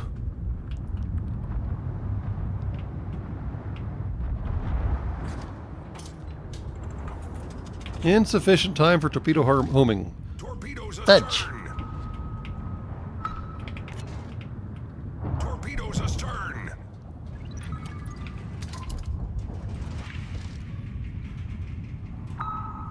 I don't think I was going to catch him. Torpedo ping will be cleared. I swear to the Greymaker.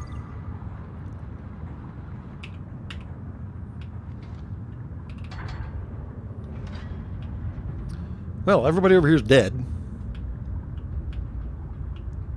Oh, so the little bit with the string HB Aga is actually factual. You can even do that on modern day nuclear submarines. Maybe not to the same degree, but yeah, diesel boats, they used to squish when they submerged. Very much a thing. It was a great way of hazing the newbies if you'd, if they were if they were in berthings or whatever and asleep, you'd string it up through their berthing while the ship was submerged, and then wait for the boat to, well, not be submerged, and the string would snap quite loudly, and everyone would suddenly take notice that the ship was coming up. Boat, whatever.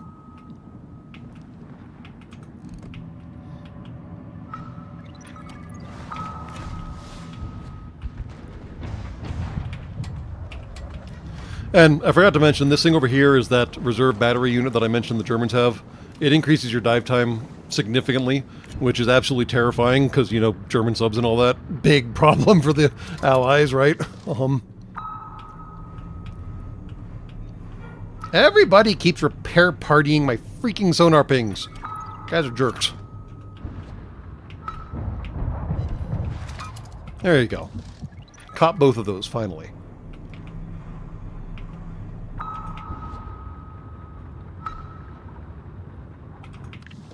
Come on, hit him, hit him, hit him, before you get sunk. Blap. Thank you. Enemy cruiser sunk. Torpedoes need a stern talking to. Ha, ha, ha. I am laughing.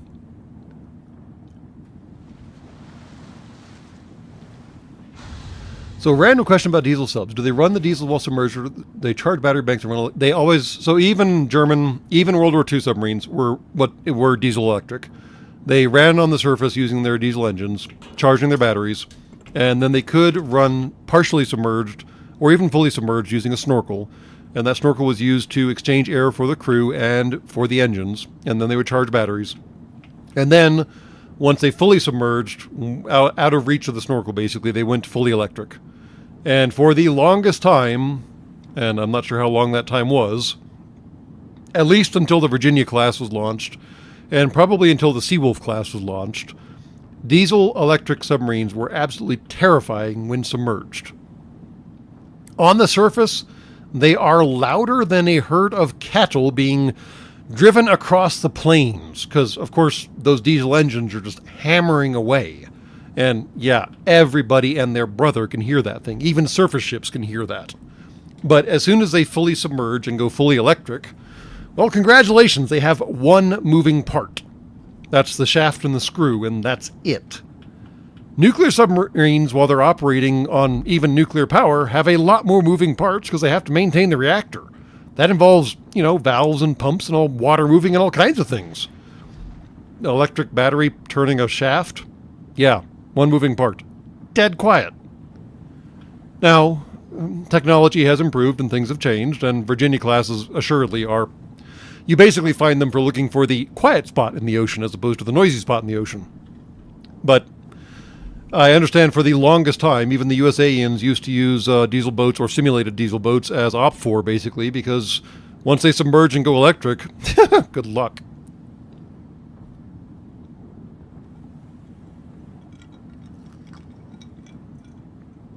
It's not even the mufflers, JBro824, although they don't really hardly have mufflers. It's 16 cylinders and 32, what are those little piston thingies on top of the cylinders called? The, I don't remember the exact term. The things, the spring-loaded, the epi-downy things that let fuel in and exhaust out. Internal combustion engines are clearly, valves, thank you. Internal combustion engines are clearly not my expertise. All of the various and sundry thousands of moving parts necessary to make diesel engines work. All of those little things, all making noise all at once, gets transmitted through the hull of the submarine, and even the most slack-ass sonar operator can pick up on that.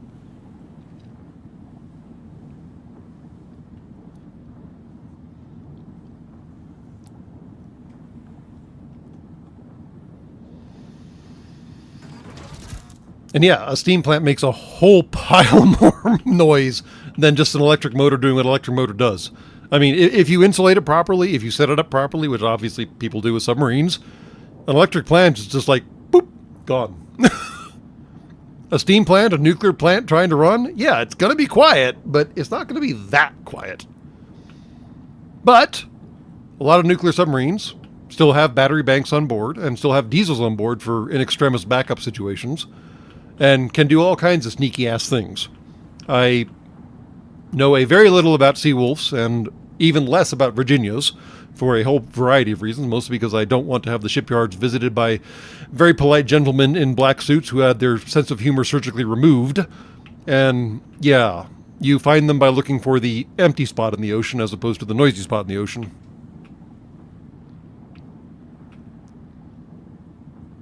Hey, see you, McDivitt. And winterizing homes is always entertaining depending on where you are. Speaking of, maybe not winterizing homes, but homes in general, if y'all haven't heard about what's transpiring up in the northwestern corner of Alaska, you should look that up, unfortunately. A number of Humies lost their homes, a number of Humies lost their lives due to a residual typhoon that struck their sub-province. Not a great situation, and I have no idea why I brought it up with regards to C.M. McDivitt's winterizing statement, aside from, I'm sure Alaska must be going through winterization right now, so maybe that's a connection.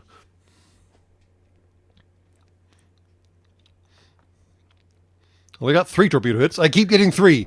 This is going to take a while if all I do is keep getting 3.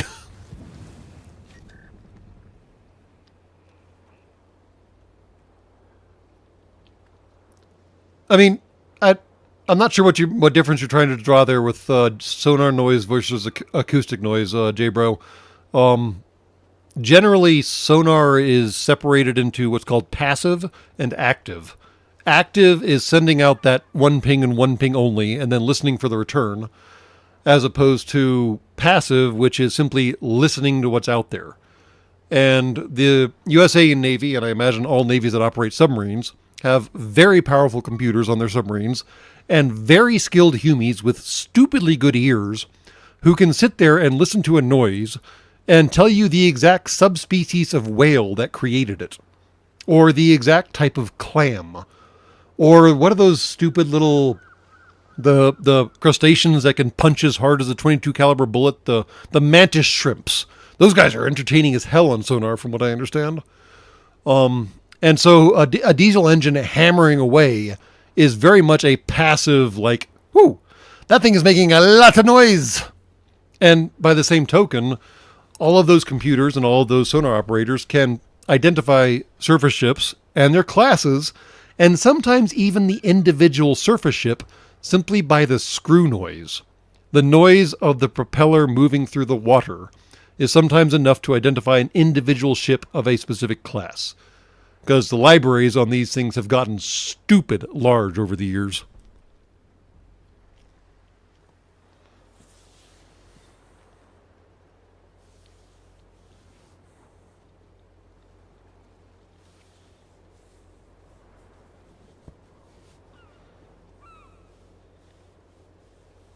Absolutely processor boggling, because, yeah, they're looking at little lines. I mean, the displays in Hunt for Red October were not entirely wrong for the era that the movie had come out in.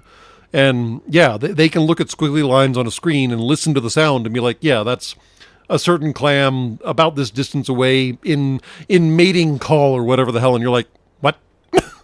The guy who is talking to the whales in Down Periscope is entirely accurate. Again, that movie is a documentary, not a comedy.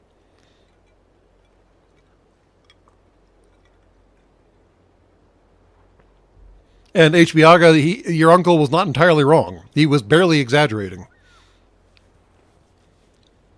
Well, so Sean 6860, Hunt for Red October has an interesting history of accuracy. If I remember the story right, Tom Clancy actually was visited by those aforementioned very polite men in black suits with their senses of humor surgically removed, because he wrote Hunt for Red October as a story that he submitted to the what was the journal? It was a USA and Navy related journal, basically, and they took fictional submissions, I guess, just to fill up content or whatever. And he wrote the story and submitted it, and didn't hear anything until these guys in these very nice SUVs, the Naval Press, thank you, showed up and were like, we need to talk. And it turns out that some of the numbers he chose for specifically dive depths of some of the submarines were way too close to being correct. Way too close. And there were conversations held about how he got that close. So, yes, Hunt for Red October has a fun history in that particular field.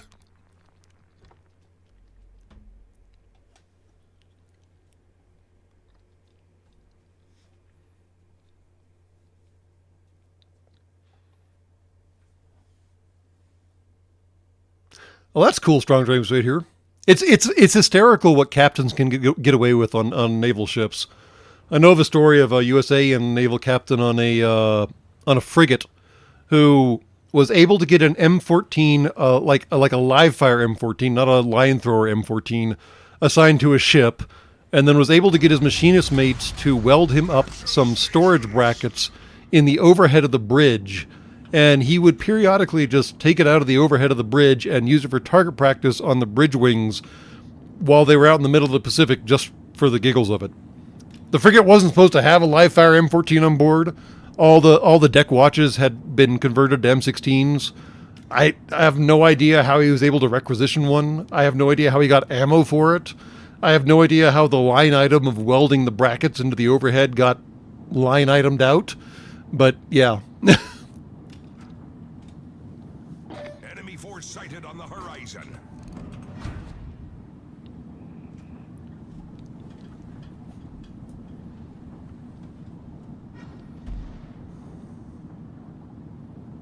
If you can find a first edition of the Red October by the Naval Press, is worth a medium-sized... Really?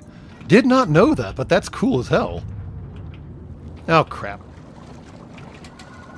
You're about to see some sub-on-sub action here, people. Normally you're charged for this kind of stuff. Torpedoes direct front. And, of course, my team is... Direct front. All right, we're going to turn around and give them our stern aspect, because we're going to need to make some space.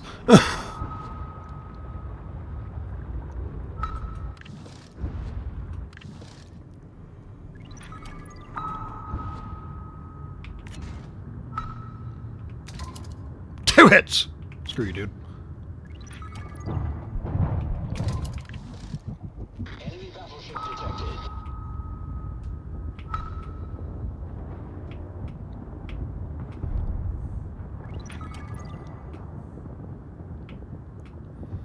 Torpedoes astern. Boom, boom. Well, both hit, regardless of his attempt to clear the sonar ping, so that's nice. And we got this guy out here trying to hunt us. We don't have a... We only have submarine surveillance. We don't have the hydrophone thingy. That's annoying. Alright. Reload faster, my dorks!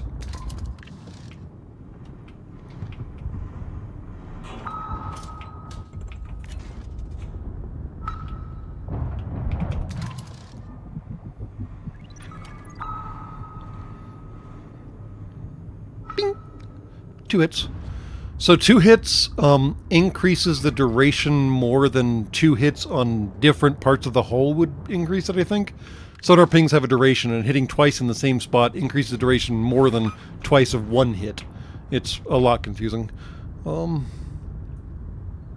do I feel like my guys are about to lose this Our fight? team has taken the lead. Alright, let's see if I can hit a 3-dimensional object in a 3-dimensional space with a 2-dimensional ping. There we go. Alright.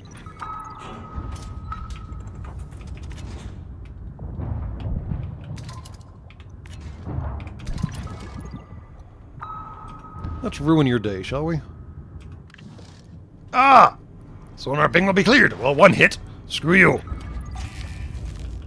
Oh, that's the warning that we're about to run out of air. Okay, suicide run it is. This is gonna suck.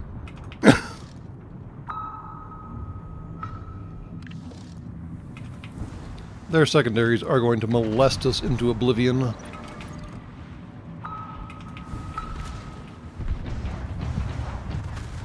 Suck on that!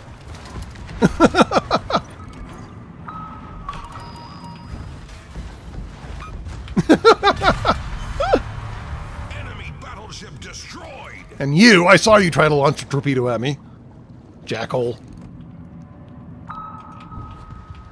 That was a surface ping. That wasn't going to be useful.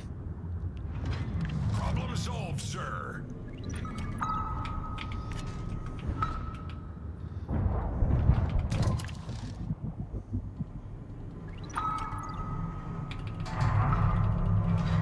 Two hits. Okay, that should do them.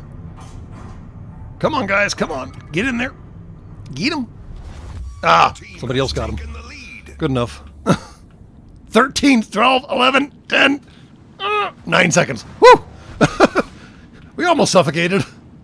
And if I remember right, suffocating is like insta-death. Or maybe you start taking damage. I've forgotten how the game set up suffocating, but it's not great.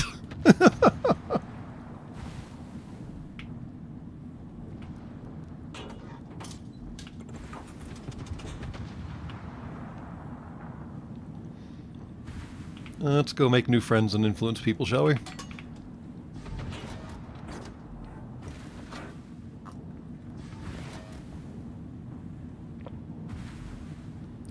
So, J-Bro, I think somebody already answered your question, but sonar pings in real life don't stick around like this.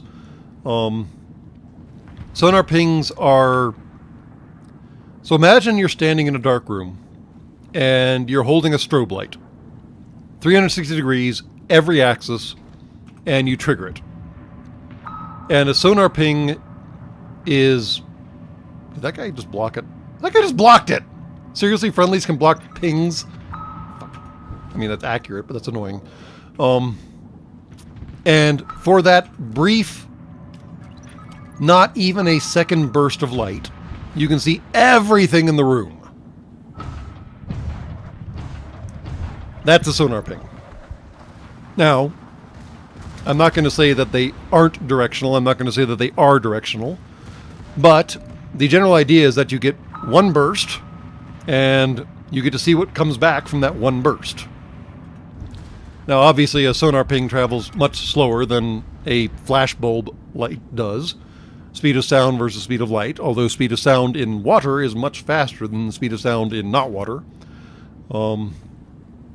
But you send out a ping, and you listen for the return, and that's where that thing was, however far away that thing was.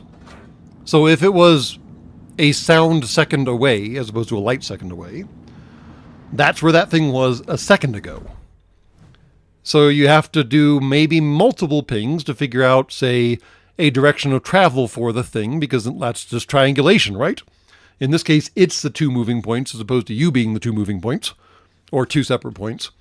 So you send out a ping, you wait 10 seconds, you send out another ping, and then you can triangulate, okay, these two pings are separated by this distance over this time, subtract the time for travel, do some complicated trigonometry, blah, blah, blah, and now you can start to develop a direction of path for the object. The problem with active sonar, or pings in this case, that the game kind of obfuscates by hiding it behind that spray of water that came up every time I activated the ping, is that the thing you're pinging might be able to hear you. And again, based off of various complicated trigonometry and physics and so on and so forth, hearing you might be enough to figure out at least the direction you're coming from. And then hearing you twice will definitely tell you what direction you're coming from and where you're moving, for example. And suddenly this becomes a two-way conversation. In general, submarines don't want to do pings. It's not a good thing. And pings are very much not quiet. They're not this cute little ping that the game does, or the cute little ping that Hunt for Red October does.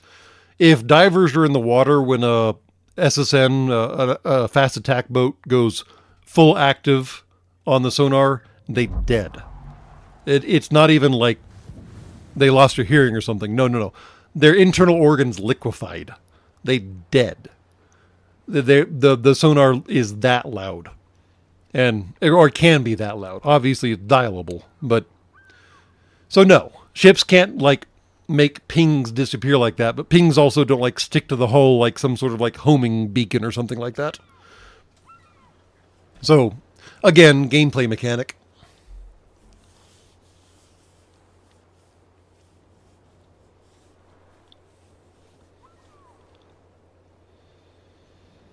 And yes, using bats as a analogy or a explanation works, J-Bro.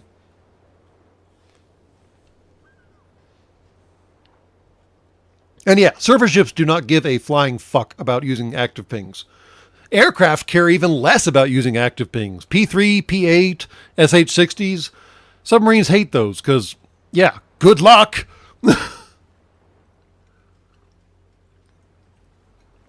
All three of those birds are just going to yeet sonobuoys out the door and just hammer the shit out of the water. And there is absolutely nothing the submarine can do except go deeper. I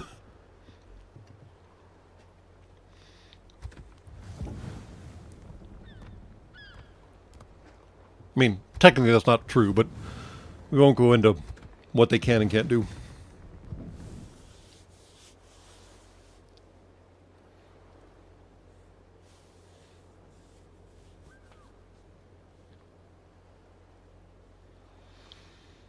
Which part you thought was a myth, Space Cowboy from New Jersey? The active ping problem? Not as far as I know.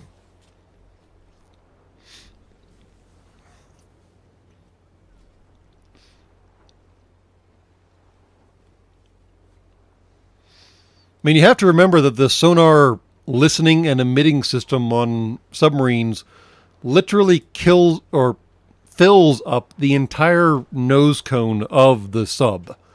You should... There are some unclassified photos on the intertubes of a submarine with its nose cone off. And that massive sphere you see up there is just part, of their sonar system. A lot of it stretches along the entire hull, and there's more that they can trail behind them, and so on and so forth. I'm pretty sure it's pretty lethal if a Hume is close and they go full active. But I could be wrong, and maybe it's an exaggeration, a deliberate exaggeration to obfuscate some details.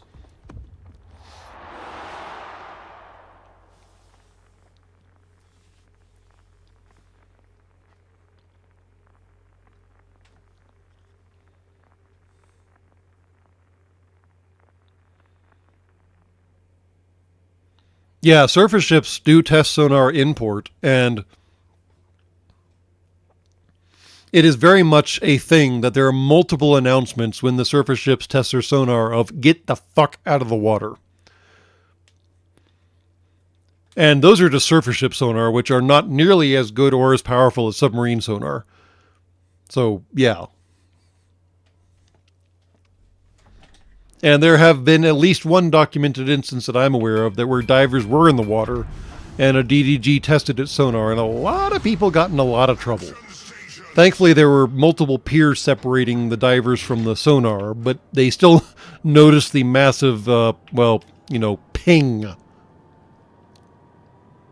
that's the other catch that Javier Online hits, is water is non-compressible. Yeah, I mean, technically, it is marginally compressible. Technically. But it's like 0.3% compressible. It's something stupid. And yes, Humes are compressible because you're only like 70% water. So you compress pretty well, actually. Not that I would know anything about that. Engine boost activated. And the non-compressibility of water is actually one of the big challenges for space travel for you right now. Because food can naturally be dehydrated and squished into little protein cubes and everything else. Water, you got to carry that. It takes up a lot of volume. And you can't do anything about that. It takes up the volume it takes up, and that's that.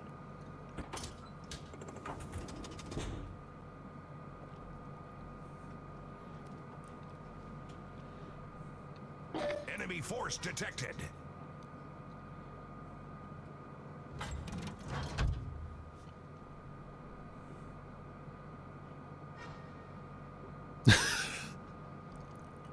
I'm not saying I've compressed a Hume into a cube. I'm not saying I haven't. Not saying anything.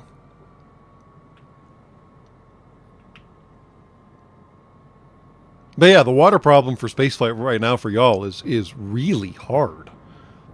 Smoke generator started. I mean, the average human consumes, what is it, like 3 gallons a day or something? Something really ridiculous. And, I mean, that's a lot of freaking water, dudes. Torpedoes to starboard. Ah! How dare you? Torpedoes to starboard. Critical engine damage. Smoke screens. Come here! I'm gonna get my torpedoes on your bearing no matter what, you jackhole. Here I am talking about the non-compressibility of water, and this dork is throwing torpedoes at me. Go away. How many torpedo tubes do I have? Apparently too many.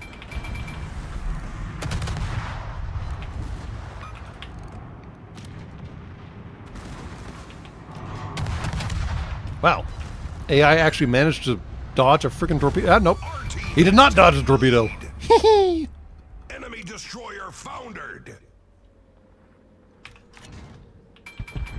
Engine Have a good one, Ben Parker. deactivated. Japanese ships love them some torpedoes. You'll notice that the torpedo range is only marginally shorter than the main gun range, because Japanese ships love them some torpedoes. That's why I immediately went here after we were done with the submarines, because if I want to get torpedo hits on something, I go to a Japanese ship. It's pretty much the obvious thing to do.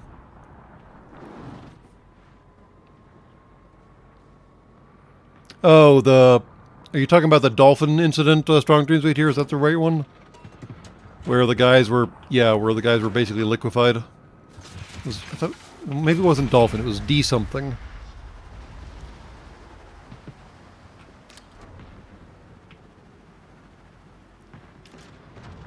Would a volume of liquid hydrogen and liquid oxygen take up more than simply water? I don't know that I've ever actually done the math on that. Only 2 of those hit? Come on! You do better than that. Oh, you. Maybe I should move. Sorry.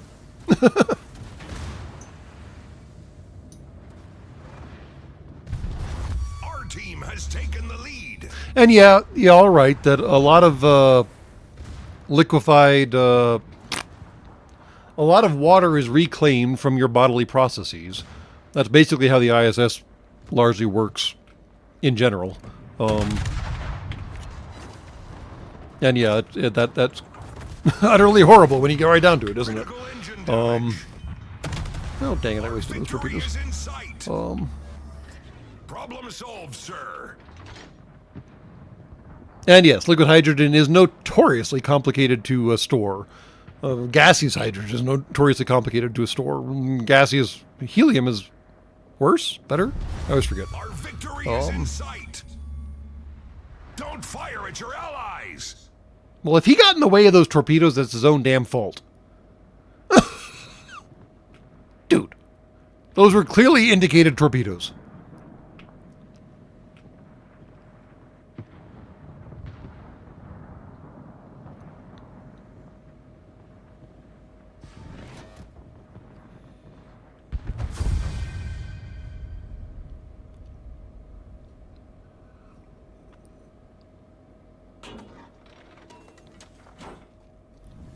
Well, yeah, Strong Dreams right here. Liquefied gases take up much less volume than the gases themselves, but the question is whether or not liquefied oxygen and liquefied hydrogen take up less volume than water would in equivalent atomic amounts. And I don't know off the top of my processors. I'm also not sure of a good way of safely combining the two without, obvious things happening. Did we finish the thing? Did we finish the thing?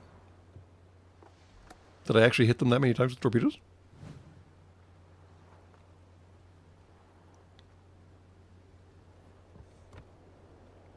I did! Yay!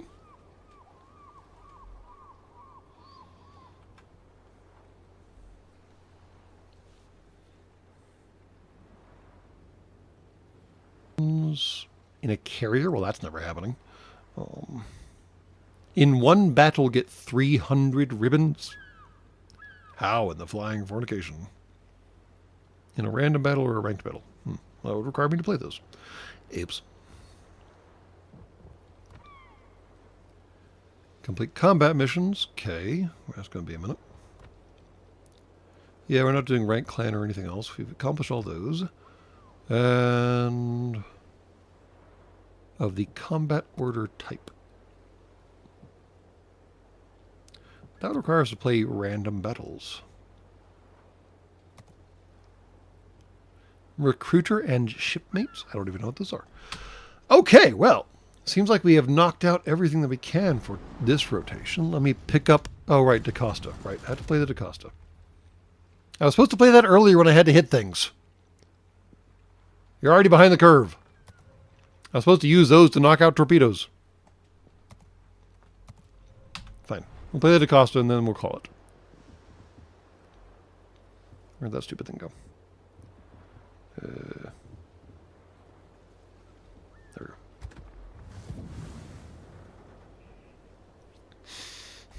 especially since British torpedoes are dumb and silly. If I remember right, they have individual fire tubes, which is kind of strange.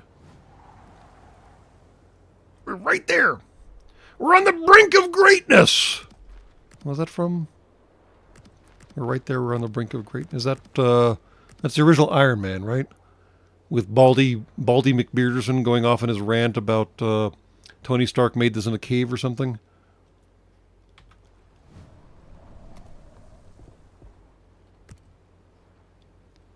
Or is that Tron? We're right there. They're on the brink of greatness.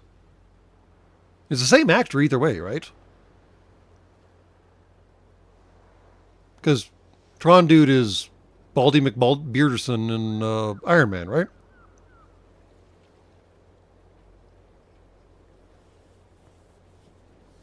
Yeah, okay. It's not just... It just struck me that... It just struck me that the same guy. I don't think I've ever actually thought about that. How the guy who made the not the guy who plays Tron and made the Tron program, but the guy who made the grid is the same guy as Baldy McBearderson in the original Iron Man. Because yeah, the dude abides as both Obadiah and what's his name from Tron. Man, makeup does a number on you, doesn't it? And they're such different characters with such different motivations and different styles and everything. Guy's an outstanding actor. Yeah, Flynn. Yeah, Flynn. Flynn, Baldy McBearderson, and the dude are all the same dude. Which I hadn't put together that Flynn and Baldy McBearderson were the same guy. I mean, it's obvious once you realize it, but yeah. But I swear Flynn's program in the grid, I forget what his name was in the grid, but I swear Flynn's program did the whole same we're on the brink of greatness speech too. Maybe not those exact words though. About creating the perfect Clue. Thank you, Clue. About creating the perfect program, and they were almost there and they almost had it. Maybe I'm conflating all the various characters since they're all played by the dude abides.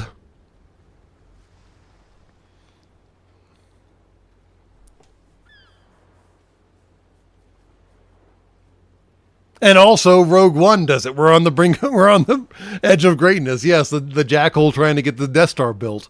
Yep. Comes up a lot, doesn't it?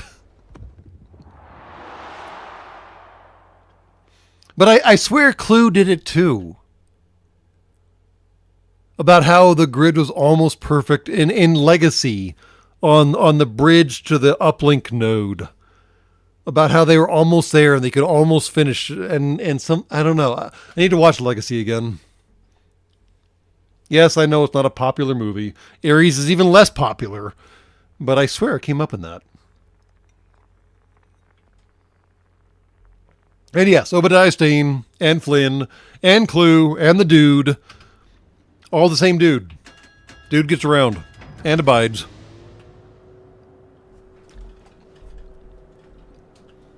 A foundational movie. It was basically Matrix before Matrix. It was Matrix before anyone even understood computers. And outstanding movie. Thank you. Legacy was a pretty good movie when you get right down to it. It was carried by the soundtrack and the total over-the-topness of all of it, but it was still a pretty good movie. Ares, honestly, it's Creepy McCreeperson's best performance, and that's the best part of the movie. Jared Leto. It's Jared Leto's really best performance, aside from him playing the druggy brother of the Lord of War, and I don't think that required a whole lot of acting on Jared Leto's part. So, yeah. Ares is definitely probably his best performance, in my opinion. But they all at least are bound by the same aesthetic, I'll grant. But aesthetics can't carry everything, unfortunately. And no, Jared Leto cannot act worth a fuck. Enemy force detected. Not sure I've seen Panic Room, but I can look it up.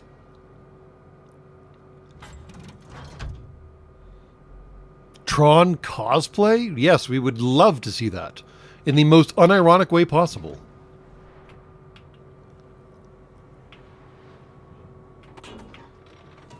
Oop, hello, little goat. Hello. I gotta whip out the British accent since we're playing a British ship, right? Oh, right, they do have the single-shot tubes. So strange. We're gonna spam out tubes. Smoke generator started. Are we doing semi-armor piercing? No, we're doing high explosive. Okay. Smoke screen set. All of those missed! Ha! Oh well. Probably should have held on to some. Mistakes were made. Still killed them. Enemy destroyer sunk.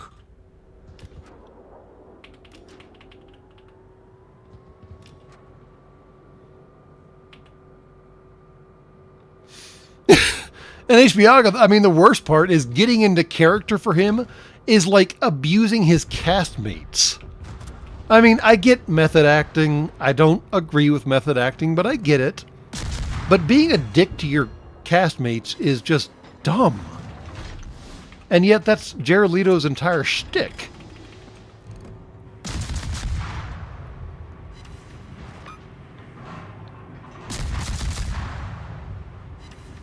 I mean, what's the line from the Marathon Man movie where the guy having his teeth ripped out spent like 48, 72, 96 hours awake just to get into the right frame of reference for being tortured by the doctor, and the actor who plays the doctor finally sat down with him on set and they started getting set up, and he's like, "Why do you look like ass?"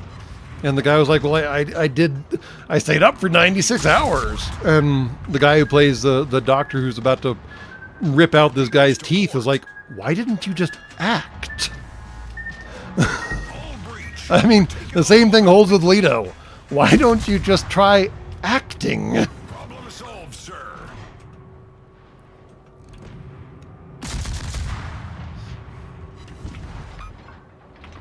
Torpedoes to port. Damn, this guy's getting happy with the torpedoes, isn't he? Let's exchange a favor. Our victory is in sight.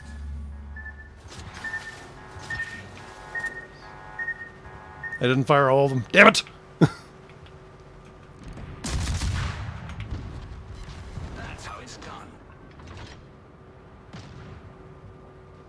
Oh no! I somehow... Wow! He found the one spot that the torpedoes weren't.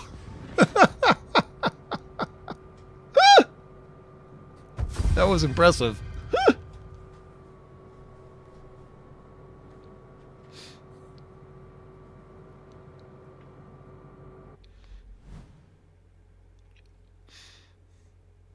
All right.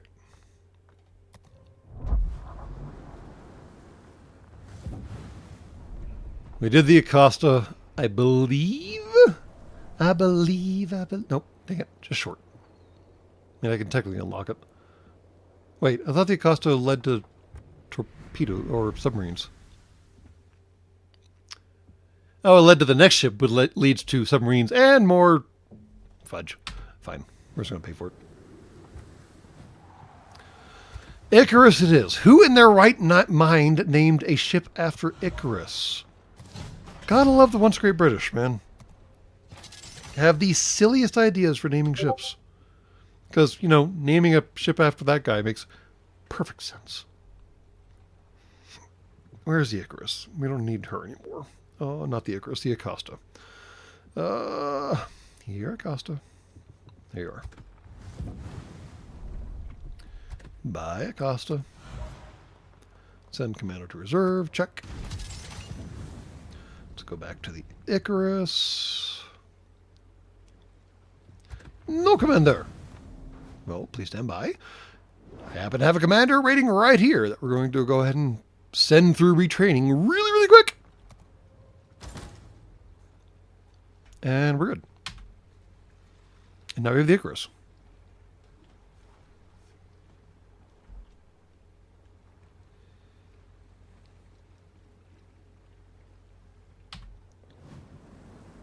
Okay. I think that's enough World of Warships for tonight. this particular rotation. We've been playing it for almost 2.5 hours. Seems like more than enough World of Warships. I am astonished at... Hold on. How many of you actually have stuck around? A lot of you have actually stuck around. That is bizarre. All right. Go play your own World of Warships. Go do something constructive, productive, useful. That not watching some rando friggin' Dockmaster play some stupid game on the inner tubes. So, yeah. Go forth. Be productive humans. And, as always, good night and good luck.